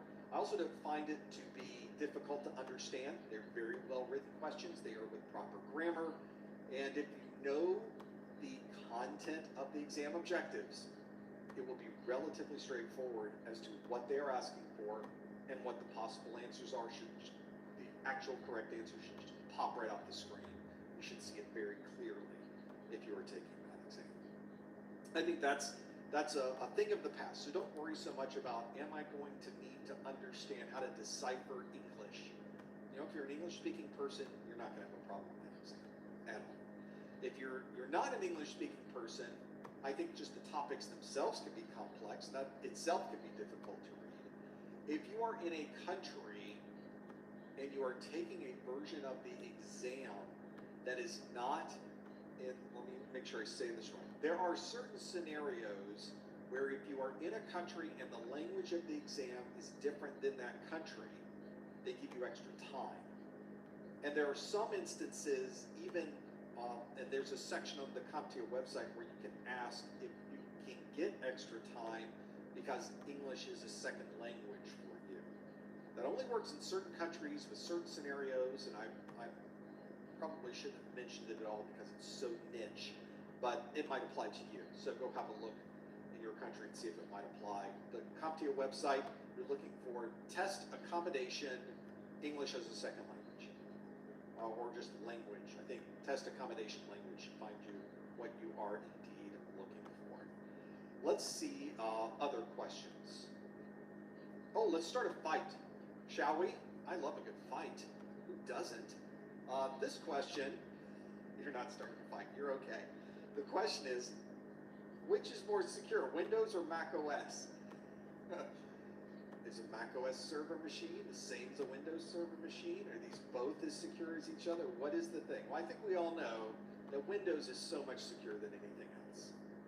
The Xfinity 5-year price guarantee. That's a great deal. Wonder where we'll be in 5 years. A lot can change in 5 years. But what if the price of your internet stayed the same? No tricks, no gimmicks. The Xfinity 5-year price guarantee. Xfinity, imagine that. My wife said no more plants. Didn't say anything about trees. The holidays are here. You can find everything you need to make your season bright at the Home Depot. why would you even bother with Mac OS? What I meant to say was, I think we all know that Mac OS is so much more secure than Windows. Why would you deal with Windows? Actually, what I meant to say was Linux is so much more secure than anything else. Why would you deal with either Mac OS or Windows? The answer is neither of these have any level of security at all. They're all just as insecure as each other. Not one is better than the other. There are very bad vulnerabilities in all of these operating systems from time to time. There are patches in all of these operating systems that come out constantly, and the applications running on top of the operating systems also have security concerns that could ultimately allow people access to the operating system underneath. So the challenge you have in the world of security is we can all sit around and yell at each other over ours is better than yours is not as good as ours. But the answer is everything has a potential for being ridiculously insecure. Having worked for a next generation firewall company and not really having a dog in the hunt with operating systems, I have seen Linux, Mac OS, and Windows be horribly insecure. And there have been instances where all of those operating systems have been really, really, really bad in their security implementations, security vulnerabilities, and certainly with Windows, Mac OS, and Linux right now in those operating systems, there is a really bad security vulnerability somewhere. We just haven't found it yet. But someone will, and you will see the news report. You will get your weekly update from SANS.org telling you about that horrible vulnerability that came through. And these things happen from time to time. Whether it is a vulnerability that came in through a third party, it's our supply chain. We've certainly seen that over the last year or so. Whether it's a problem with a particular application or service that is running that creates a huge hole in security, we've seen those as well. So you never know when it is going to happen, but trust me when I tell you, there are engineers, developers, people everywhere that are trying to find the next big vulnerability. Sometimes they tell us about it, sometimes they don't. Imagine if you're a government and you identify a glaring security hole in Windows. Do you tell anybody about it? This would give you access effectively to every Windows machine in the world, including the Windows machines being used by your enemies. Do you tell anyone? This is the challenge we run into. There's an ethical issue that certainly needs to be addressed there. There's also a technological issue, a security issue that has to be addressed. So there you run into a little bit of a challenge when it comes to understanding how secure is an operating system and how much do we trust these operating systems to maintain that security. Well, that's a different set of questions. We don't have even enough time to go through that today. So that's an excellent question to ask, by the way. Which one of these OSs is more secure? The answer is none of them are. You should treat them as if none of them ever will be. You should make all of your security plans along the perspective of this is eventually going to be a problem. How do I protect myself if it does? The answer is you need to increase my budget. That's what that ultimately runs into, which brings up a whole different set of problems. So that's the challenge. Let's keep going through this list. I think this might be, see what other ones we have here. There's so many good questions here, and we're at the end of our time. A lot of these will take so much time to go through and sort of take us down a different line of work that I just can't roll back to them quite yet. This is a good one. Here's a great one, by the way. Beats all the other ones that I just passed by. Cyber, who asks, I have no work experience. I've got Security Plus recently. Do you think a Blue Team Level 1 is a good certification to get hands-on experience? And let me expand on this and say that with some organizations, they do have those relatively entry-level security positions available. I mentioned earlier the Security Operations Center. And let's say you've got your Security Plus, you've kind of been working up to this level, you've got a good bit of knowledge, you've worked on operating systems for a while, you've learned a bit of networking, and they're willing to put you in kind of this entry-level blue team role. I thought Security Plus was just a memorizing term. Turns out it's like a brain upgrade for how you see the internet. Look, I used to think IT security was just like passwords and maybe locking your screen. Then I started the Dion Security Plus course, and I swear I started seeing everything differently. And I can't even open public Wi-Fi now without doing a full risk analysis in my head. I see attack surfaces, I see misconfiguration. It's wild. It's like someone handed me the blueprint for how networks actually work, not just tech terms, systems thinking.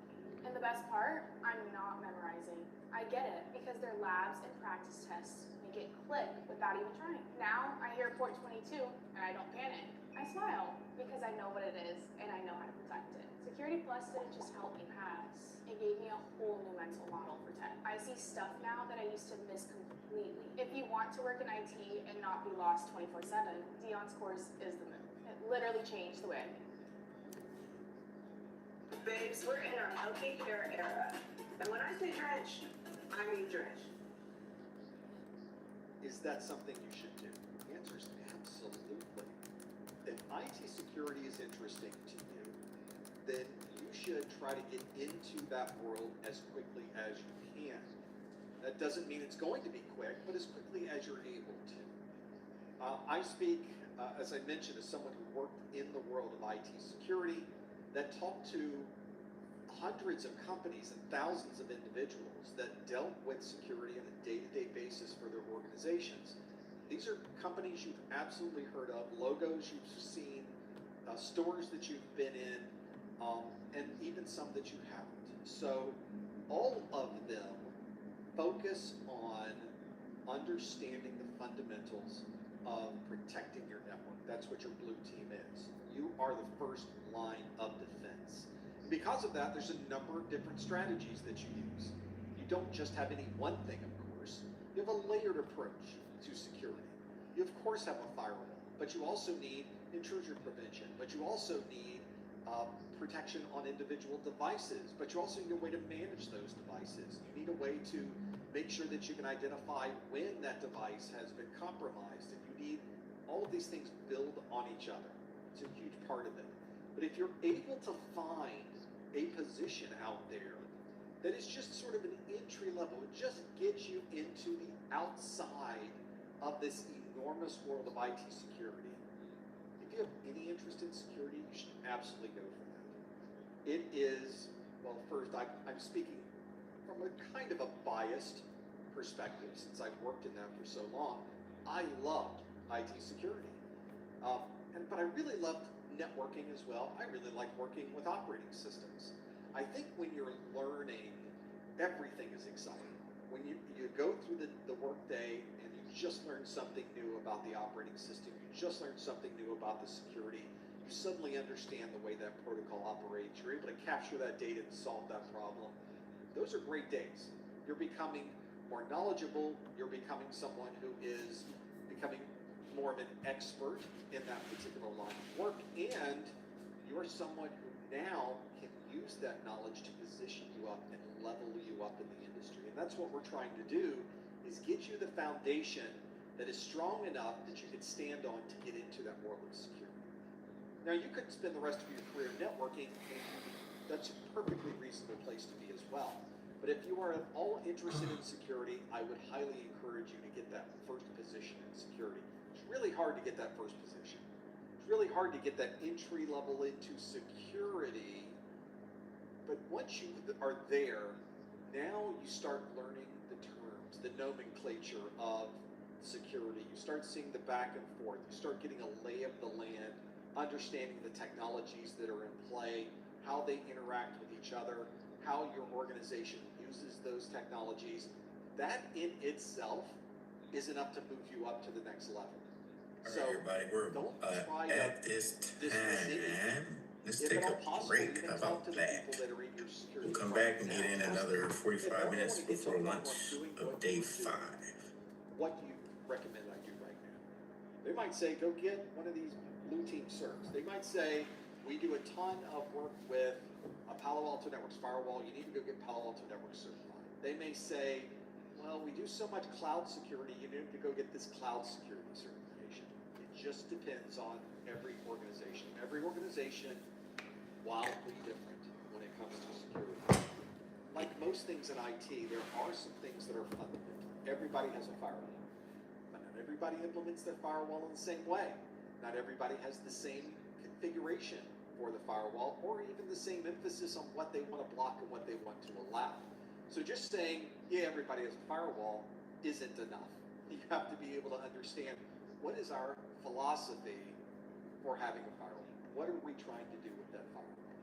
Sometimes an organization knows, sometimes they don't, which is a little scary sometimes, but I've seen everything in my career, from organizations that were top-notch in security to organizations that were just happy to get through the day without everything catching on fire. And I can't say that the folks that were running things a little fast and a little loose were in a good place, but at least they had some of the fundamentals in place and could hold off a lot of the bigger problems.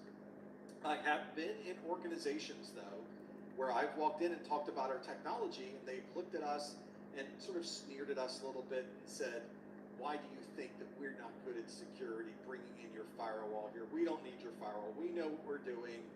Your firewall is just a little plaything, and I can't believe you think it would apply here in our big old company. I'm like, well, okay, really sorry that meeting didn't work out. That was a little defeating. You walk out of those meetings just like, what just happened? Were we hit by a truck? Well, I was not ready for that. Meet the Vacay Dream Team. They don't just show up, they dive right in.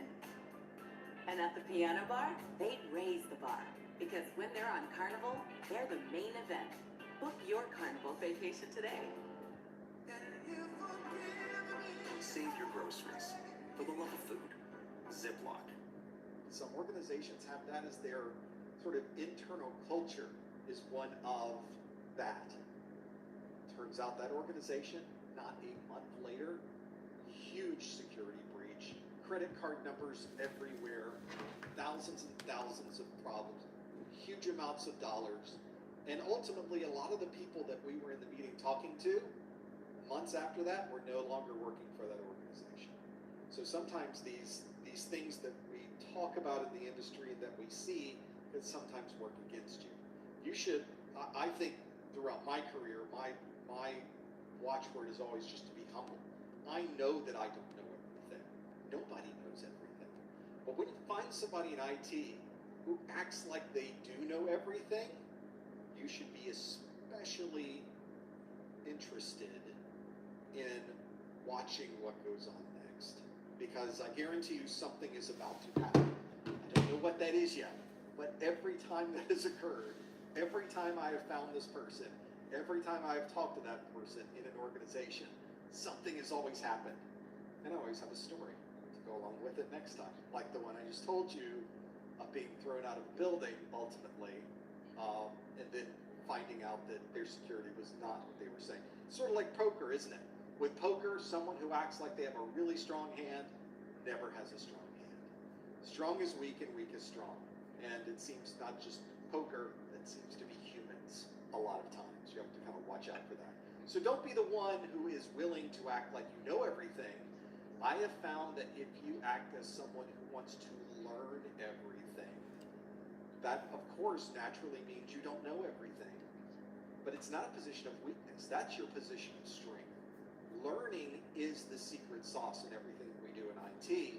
And if you spend your career constantly learning, constantly being curious, and constantly solving these puzzles that we get every single day, you will not only become more successful in your position, you'll make more money, you'll be able to support your family better, and it's a more fun place to work when you're actually going through this growing process every single day. There's always something interesting to see in IT. There's always something to learn. Nobody knows everything. Well, I think that's probably the best place we could stop right now. It's just because we've run out of time. And eventually I'll run out of voice. We don't want that either. I want to thank all of you, by the way, because this is our last study group of the year, of the calendar year. You'll notice I kind of crammed all of our study groups into the first half of December, leaving the last half of December available for myself and our employees here to be able to enjoy ourselves and relax a little bit. Thank you so much for joining us on this absolutely crazy year and multiple years that have brought us to where we are. How appropriate that we hit that 1 million subscriber mark on YouTube here at the end of the year. I feel like we can really enjoy these holidays because of that. But don't think for a second that we don't know where that came from. We didn't make these 1 million subscribers out of thin air. Those are actual people that have visited our YouTube channel, that have thought enough of it to subscribe to that. And I don't take any of that lightly. That is a huge thing to us, and we sure appreciate it. Thank you for everything that you've done. Thank you for all of the support that you've provided, both through the things that we do on our website and for joining us for these live streams, because ultimately we can't do any of this without you. So we sure appreciate everything you've done for us this year, and we're planning great things for 2025.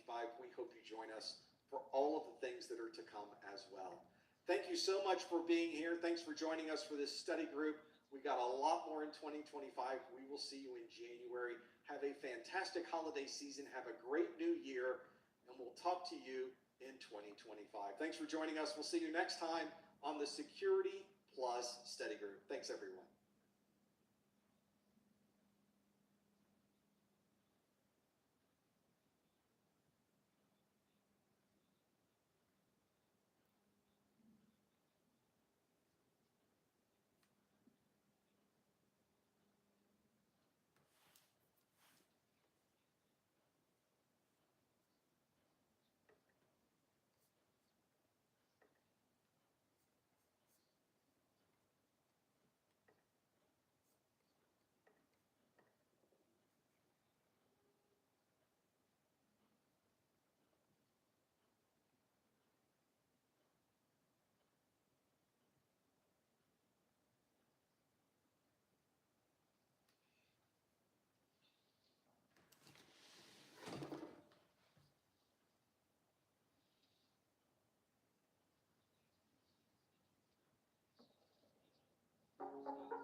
Hi, I'm Austin Zhang, applied researcher at Capital One.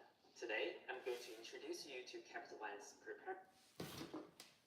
Hello, everyone. Welcome to the pre-show of today's SY0701 Security Plus Study Group. Hey, everybody. Welcome to 2025. This is our first Security Plus Study Group of the new year. So glad to have you with us. If you are here live, settle in. We've got about 9 minutes, just under, to go.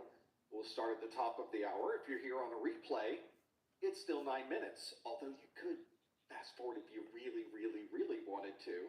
But why would you do that when you can hang out with us? If you'd like to join us, do I have the right graphics loaded? I do. How about that one? There we go. Now we can go in and click the button to show. Let's see if I can show.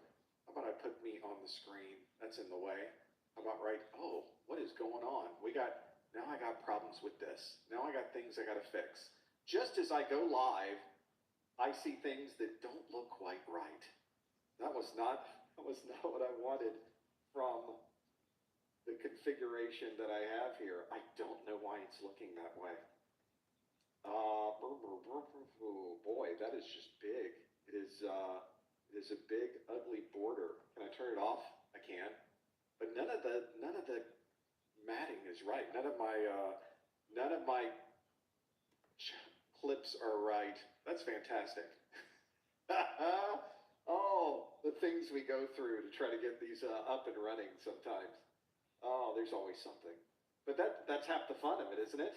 We can kind of see what in the world's going on. Maybe I can fix it since this is the pre-show. Let's see. We're going to get rid of the border for a bit because that's just a mess. And the position and size looks. Look at that. Now I'm really messed up. Now I'm super. Now I've got mask. Look at my head. Look at that. Now we got weirdness going on. Oh boy. I don't want a Luma on that. I don't. You know what we're gonna do? We're gonna change something here real quick. You might see things go a little bit wacky when you on the screen, but that's okay. I'm busy changing things on my side, and we're gonna click it so that everything looks a lot better again. Let's restore this. Here we go. Oh, that looks, see, it's a different graphic. That's okay. That's by design. But let's see if everything looks the way it should. It does. So it takes a little bit of extra. You know what you do? You turn it all off and back on again. Not technically what I did, but I changed things around. That's why we have a pre-show after all, so I can try these things out. Make sure everything's working the way I would expect it to work. Now, they're still showing recording. It is, so we're good there. Hey, chat room. Hope everybody's doing good. Finally can see everyone. Got everybody checking in. Hey, Mal, good to see you. How are things down in St. Vincent? Hope things are well. They're in the Grenadines. Hopefully warmer than it is here in the U.S. It is All right, welcome back, everybody. polar vortex. That's what's coming through. So let's see if I Give you also at least an extra minute there. updated that. All right. Did that change? So continuing the theme is talking about security. That's what we're talking about today. Make sure that network is good. This is good. Now I have my friends over at IBM. I got This is working. This is actually what I we wanted. love their page. We love what they're talking about. So we're talking about the IBM technology and securing credentials, but in this particular case, we're running through on how particular groups steal passwords. Ever wondered how a bad guy hacks your password? It's a big problem. In fact, according to both IBM's Cost of a Data Breach report and the X-Force Threat Intelligence Index, stolen, misused, or otherwise compromised credentials are the #1 attack type. There are lots of ways this is done, but in this video, I'm going to focus on 5 different approaches they use: guessing, harvesting, cracking, spraying, and stuffing. And don't worry that I'm giving away any secrets, because the bad guys already know this stuff. My purpose is to arm the good guys with this knowledge and provide some tips at the end on what you can do to prevent this from happening to you. Let's start first with password guessing. So here we have a bad guy who's going to try to hack into this system, and he's going to posit some particular guess into the system. Well, what is he going to base that guess on? Well, it might just be out of his imagination. It might be just a knowledge about the individual who this system is. It could be because he walked by where their laptop was and saw a yellow sticky on the system. We refer to these things as the PC sunflower because people collect a lot of those around their systems, and just reads a password off of that. So a lot of different ways they could base this. And one other possibility is they use a password database. That is, when systems have been cracked in the past, sometimes we get to find out what all those passwords were in the password database in the clear. And those are made available publicly on the internet, and attackers can use that. So anything the attacker can do to make a more intelligent guess, those would be the different items that they would consider. Well, if it's a guessing attack, they're then going to try to log in. And if they're wrong, okay, then they try again. And if they're wrong again, in most systems you get 3 strikes and you're out. So that's the problem, and that's the reason, by the way, that those 3 strikes policies are in place. So someone can't just keep guessing over and over and over again. So usually he's going to get 3 guesses and then the account will be locked out. So unless this is a really good guess, that's probably not a very effective way to do things. Now, another approach would be harvesting. This is where the attacker is going to actually know what the password is, and it's not a guess. In a harvesting attack, and there's numbers of different ways this could occur, but one is they install some sort of malware on this system. That malware we call a keylogger. And everything that's typed on this system then is sent to this guy. It's either stored locally and then later he retrieves it, or it's sent in real time. But that keylogger, or an information stealer, info stealer, whatever you want to call it, is something that's recording everything they type, including passwords. So that could be fed directly into this guy, and he knows exactly what to enter. So obviously, we need to keep this system clean so that it doesn't have that kind of malware on it. Another thing that could happen is through a phishing attack, where this user is convinced to log into some particular website, and then the website is a fake. They think it's a real one, and they type in their credentials there, and then those flow here. In either of these cases, the bad guy has just harvested the information and can now log in directly. Okay, now let's take a look at another technique we call cracking. In password cracking, what the attacker is going to do is start with a database of stored passwords. Maybe he logs into the system, hacks into a system, and pulls out that database where all the passwords are stored. And he extracts those. But here's the thing. Assuming they did a decent job of security, these passwords are hashed. That is, using a special one-way encryption technique that cannot be reversed. So they're not readable in any normal sense. And there are going to be a number of these hashed passwords that now the attacker has available to them. But in and of themselves, in the hashed form, they're no use.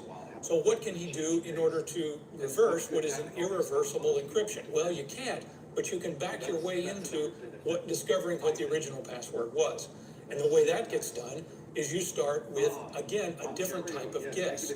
Now, what you would do maybe is take one of these databases of publicly known, available, common passwords, or you could use a password dictionary. Those are also available on the internet. So you can find a lot of different ways. Use it. In worst case, you start doing a brute force where you try every single possible password combination. But you use some source to pull out a clear text password that you can read, and you hash it in the same way as these passwords are hashed. Then you just do a comparison and say, is this equal? Well, if it's not, then I move on. Is it equal? Is it equal?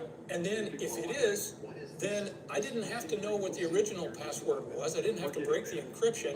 What I did was I figured out what my guess was, and I knew that it matched, so therefore I know I have found the right password. That's a way of cracking a password. Our fourth type of technique is called password spraying. And in password spraying, again, we need to start off with an attempt, a guess. Now, again, we could get this maybe from this publicly available information. It could be a lot of other sources, but we're going to start off with a guess. And what we're going to do is, across a particular system, there will be multiple accounts. So we have account 1, account 2, and so forth. So all the way down to account N. So lots of accounts on this system. And what we're going to do is we're going to take that password that we have as a guess, and we're going to try it here and see if it works. And if it does, of course, we're in. If it doesn't, try it down here. Then try it down here. Try it for all of these. That's why it's called spraying, because we're spraying it across all of the different accounts within a particular system. And the attacker, think about from their perspective, they don't necessarily need to get into account 2 or account 1. Their goal is just to get into anything. So they'll take any password and try it across all of these and until they finally get a hit. And why does this work? Well, because people tend to use the same passwords again and again. So something that is in this publicly available database that was based on a previous breach, probably someone, if it's a common password, someone has used that password on this system as well. So it's a good place to start with guessing. And in that guessing, again, the advantage to spraying is it avoids the 3 strikes penalty. We're only doing one attempt. If it doesn't work, we move on to the next account. Then we move on to the next account and the next account and so forth. So that way, unless someone is really looking hard, they're not going to even know that they're under attack because it flies slow and low below the radar. A similar type of attack is credential stuffing, which is the same kind of idea. It's just a variation on a theme. In this case, we're going to take our password guess and we're going to try it across not multiple accounts, but multiple systems. So I'll try it across a particular, if this is system 1, and then system 2, system N. I'm going to try this on this particular system. And if it works, again, I'm in. If it doesn't, I move on, and I move on. that's what the attacker is going to do in this case. Now again, very similar to spraying, but notice the difference is these are across different systems. This is across a single system. So same concept. This one is even harder to detect because probably the person that is responsible for security on this system may not be the same one that's responsible on this system. So they may not be able to monitor and look across all of these. So here again, we're leveraging these well-known bad passwords and guessing across these systems. Okay, now we've taken a look at 5 different types. There are other ways as well, but at least we've taken a look at these. Now, what can you do to prevent this from happening? How can you keep from being a victim? Well, there are 3 things that we do in cybersecurity. We do prevention, detection, and response. So let's first take a look at some things you can do for prevention. So one of the prevention things we can do is test password strength. So when someone types a password into your system, you ought to be able to test and see if it's got the right level of complexity to it. Don't make it too complex because then people just have to go write it down. But some level of complexity and length. And by the way, length is strength when it comes to passwords. So longer is probably even better than complexity. Also check it against a database like we've talked about before of these known passwords, known vulnerable passwords, and make sure it doesn't match any of those. If you can, test and see that someone is using a different password across multiple systems. So there's a lot of things you can do there. And to that last point, something you can do to encourage people to use multiple passwords and complex long passwords is to use a password manager or a password vault, some sort of secrets management system if you're looking at this on an enterprise level, or a password manager if you're talking about it on a personal level. Here, the system can generate strong passwords for you and keep track of all of those for you, and also make sure it will encourage you that you're less likely to use the same password across multiple systems, therefore reducing your attack surface. Another thing is to use multi-factor authentication. Don't rely just on a password. Look for other things, not just something you know, something you are, something you have. So maybe a message to your phone or a biometric like a Face ID or something along those lines. What's the best way to not get your password stolen though? Don't have one. Don't have a password. Get rid of passwords and go with pass keys. Sounds like the same sort of word, but it's a lot different. The solution is a lot stronger. It's based on cryptographic techniques. I won't get into the details of it, but if you have an option to choose pass keys, do it. And then the last one I'll mention in terms of prevention is rate limiting. We want to make sure that someone isn't able to just flood our system with tons and tons of password logins. You want to baseline and understand what is a normal level of traffic for people trying to log in, and don't accept if all of a sudden you have just a burst of login attempts that don't make any sense. Okay, then moving to detection. What can we do there? Well, I'd like to look for a couple of different situations based upon spraying and credential stuffing. One is multiple failures over time. I want to see if I'm seeing an increase in the number of failures over a given interval of time. Now, if an attacker is really smart, they'll spread this out over a really long time, but if they're not, then you might just suddenly see a whole bunch of attack attempts, and you would want to flag that and then take some action, which we'll talk about in a second.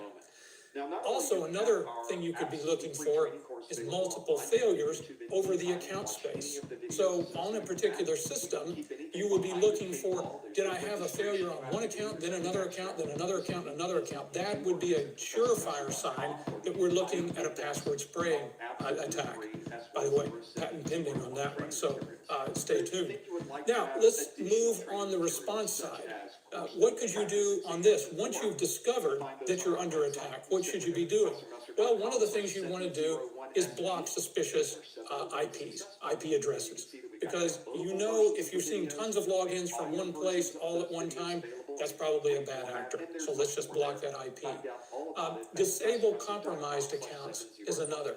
Once we know that an attack has occurred, we should go back and look and see if maybe that one password that was attempted across lots of different ones and then suddenly worked on one, okay, that was a spraying attack, and the one that got logged into is probably suspicious at this point. So maybe we want to block that until we can do an investigation.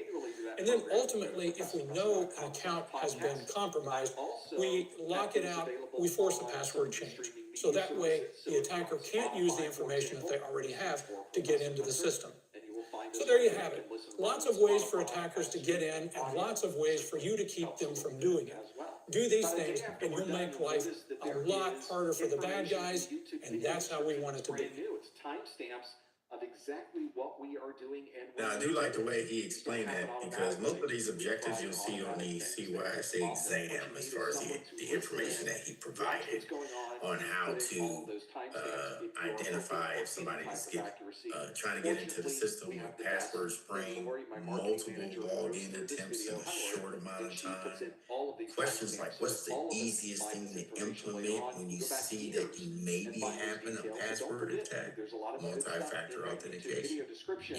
You can spool that up rather quickly, because you have emails and or personal phone numbers from your employees readily available, integrated in the system. So now you can send a code to them to make sure that it's them, and if it's not, they're going to get blocked out. All right, so these are the type of things. If you look on the exam and any questions are presented to you to say, hey, such and such accounts, you notice some high traffic that's coming in, you assume from that question every account is compromised. With your studies. Eventually, you will need Not to take just the your one, Security Plus all of exam. them. So you have to attack that possible question with the theory of protecting the whole network, not just the account. All right.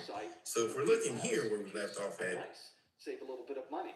Not only do you round get your 10, voucher for less money, but if you purchase on my site, I will give you a free copy of my exam hacks ebook. those are the sort of things that we were talking about with credentialed scans. Tips and tricks on what you can Credential scans give you a lot of verbose information of what you're looking from the inside looking out.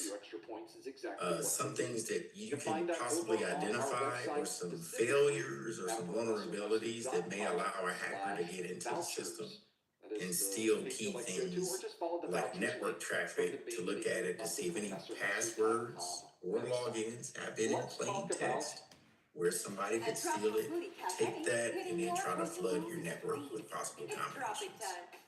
When emergency strikes, Credential scans can be abused, and we just said it here, or could be potentially exposed, because if you have somebody that's in the middle of this traffic and looking at it while you're logging in, or they've had the attempt to put in a keylogger, it's working against you. Now, question for you. Just want to see where your head's at. Just spitball. Just spitball. A proxy, an IPS, an HSM, or a secure. Yeah, I know, Martin. I know. I'm trying to.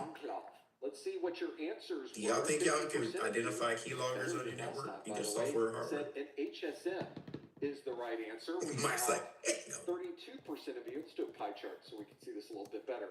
33% of you say it's Mike got the first answer. He said no. 11% that say TPM, 3% say IPS, and 2% say I mean, if it's a software keylogger, it would tell you it's running on the port, right? It's an application, right? That we use for security.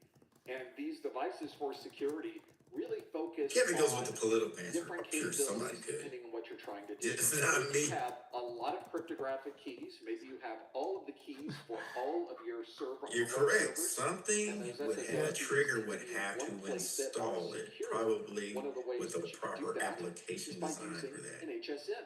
There it is. And that's Here's the really thing what about HSM keyloggers. looks like. You can install HSM software. Sometimes it's not the complexity of the program, it's how it runs. Appliance, because some HSM devices have What's the difference between a process running inside of these and a devices, scheduled task running? Something to do that encryption and decryption process. You can take it off of the load of your web A server. scheduled task won't show up in Task Manager until it's running. Accelerators, which is kind of nice. These days, So sometimes you could be doing a network scan to see if something's being pushed out to an IP address. You're not going to see it. You're at work between 8 a.m. and 8 p.m. Y'all are scanning the network. Yep, looks clear. Looks clear. We can go home. We can go home. Boom. As soon as you leave at midnight, the scheduled tasks, they were just collecting information during the day, put it in a file, but now at 12:30 at night when nobody's at work, the scheduled task kicks in and pushes the file out. You totally missed it. So the difference is, that's why you got to check your scheduled task folder to make sure somebody didn't write a script for a trigger to kick in, for it to go get information, collect it, and send it. And then it goes dormant again, right? So you can look at that stuff too. Security technology built into generally. All right, so we've got TPM. that's why, yeah, it's just cool. Uncredentialed scans is when you want a quick overview of potential vulnerabilities of a system. You don't have administrative access. A lot of times you're looking at it as is, and sometimes you can find vulnerable systems just by looking at it as is. You don't have the power to do a lot of stuff, but you notice blatant vulnerabilities, like the doctor's office. Can you restrict permissions for who can do it? Yes, you can. You can restrict. You have to lock that down. Everything in your computer, you can restrict something from somebody. If they don't have the permissions, they can't do it. Right? However, I say that to say this. When somebody's gotten on the inside of your system and they've put something on a computer using somebody's credential stuff in, as soon as that program runs, it goes into your firewall settings, changes a lot of settings. It lowers the defense on your computer. They write scripts to go and do all this stuff real quick at a blink of an eye, and you don't even notice it. And now they're in. So it runs so fast, it goes behind the scenes in your computer, adjusts all these settings to allow it to go out.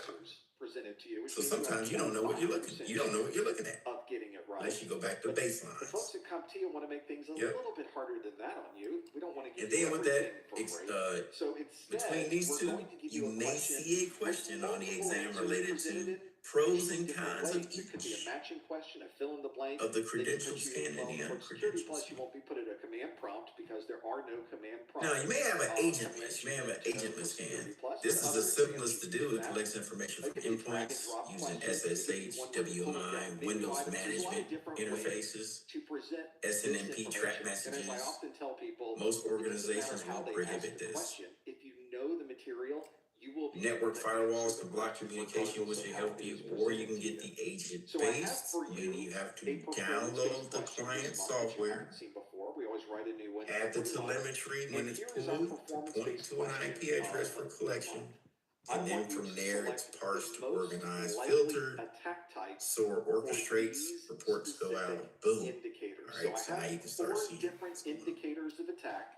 And I have for you on the screen 7 agent-based different attack types. Remember, anything new you introduce to a network, this applies. I don't care if it's a light bulb, if it's a green egg smoker sitting in your backyard, a microwave, a Wi-Fi, a TV, anything new you add to any network will add an attack vector. A web server CPU is at a constant 100% so utilization. even your televisions and things like that, you have to make sure they are good to go and locked down as well. Even in your TVs, you might have to put in parental control mode before you, believe it or not just for the kids, but for yourself. If somebody hacks your TV, you don't want them, if they don't have a profile on the TV, they can't do anything. Right? So parental controls on the TV kind of is just not for kids. It's for your whole network. Right? So look at that kind of stuff too. All right. Absolutely. Just because you've been hurt before doesn't mean you can't. The agent versus the agentless. Again, we see it here, agent-based scanner. These may have software pieces, client software installed on all of these. What's the equivalent to? There are 7 different attacks. Ooh, I don't want to give you the answer. I need a point today. I don't have a point yet. So I'm giving y'all less information on purpose. So here we go. So if a client, if I'm reporting all this to a scene, like this stuff, you know the answer? Please answer using the link on your screen at professormesser.com. That collects, correlates information to help you defend it. In the chat room. You want to use that link on your screen to answer. What is the equivalent dashboard I would look at if I had client software downloaded to routers and switches that help me manage it? On our answer front end, it's really just yeah, I got you. The key word there. Simply put in A1, B2, C3, output client software on networking devices that help That's me not really the case. So let's see how you do manage. with this one. Again, for those listening Goes in, to the a indicators are dashboard like a web Scene. server CPU is at a constant It gives me 100% different utilization. telemetry like the health of it, Private database information can be viewed in a cyclic browser-based app. redundancy A checksums. user's phone contains apps not found on the Nope. official app store, and user accounts are locked due to excessive authentication failures. The attacks are directory traversal, Traffic shaping, downgrade, SQLi, NetFlow, nope, Wireshark monitors traffic. See how you do with this one. If you think Oh you know my these God, answers to boy, these, I'm so excited, Sherman. Nope, it's not OWASP. Lock in your answer. See how you do with this one. I think this one may be. I give you two more guesses, and then I'm just gonna wrap this point up. An attack type that was unique in Yeah. And on the management level of this, I should already be put in there as a manager, which allows me to AAA into it to look at through all my core devices. So if I'm sipping on a Mai Tai in Hawaii on the beach, I can troubleshoot from anywhere. With these capabilities. What? We're only looking at these 7. Elaine's thinking. Brian, he's getting the drum up. He's looking over my shoulder at the answer. Martin's like, oh, it's not NetFlow. Now, okay, wait a minute, Mr. T. Mr. T, you're getting close. Because NetFlow is used with it. What? SNMP is used with it. What? I know y'all just missing it. I'm sorry. I can't keep giving you. I cannot keep giving you. There is not.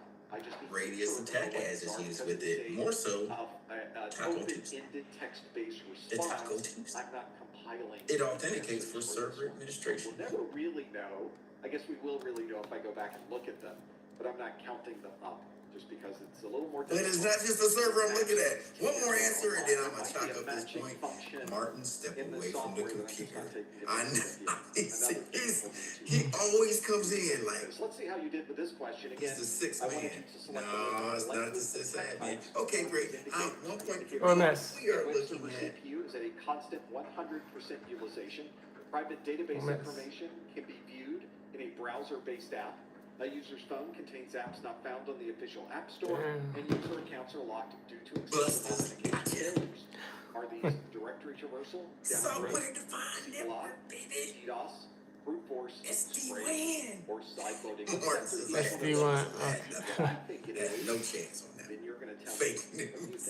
Well, you're not really going to tell me. You already did. I'm glad I brought that up The first one is you might see that type of question on the exam. SD1. What does the administrator use to SSH in, get AAA to the attack as terminal access controller system plus, but I can't remember actually. I don't understand it. I say it all the time. But you use that to get in, or jump server that's located in the DMZ to get into the network. The SD-WAN gives you all the health telemetry of core devices. So that is a very good example. Notice I didn't say PCs and laptops. And distributed Core devices used to cause a machine to become maneuver unavailable traffic. to others.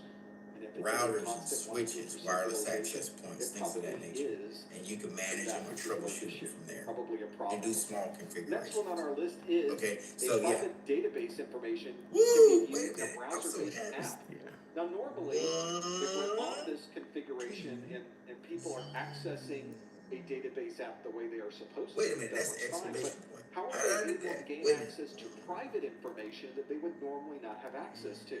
That's certainly a concern. Yeah, I But didn't have how would Martin you to be say able it. to do that in a browser-based right. application? One of the ways you can do Good that stuff. is by Now, going back to what y'all put in the chat before, binary wheel, yep, on and off. I'm on, y'all are off. Craziness. But let's look at the slide. So this goes into, I love the Kerberos idea though for security like that. This is where your Wireshark and stuff and NetFlow and all that stuff comes into play that y'all were mentioning. These vulnerability scanners help you. They work with us on Nessus, Open Vaults.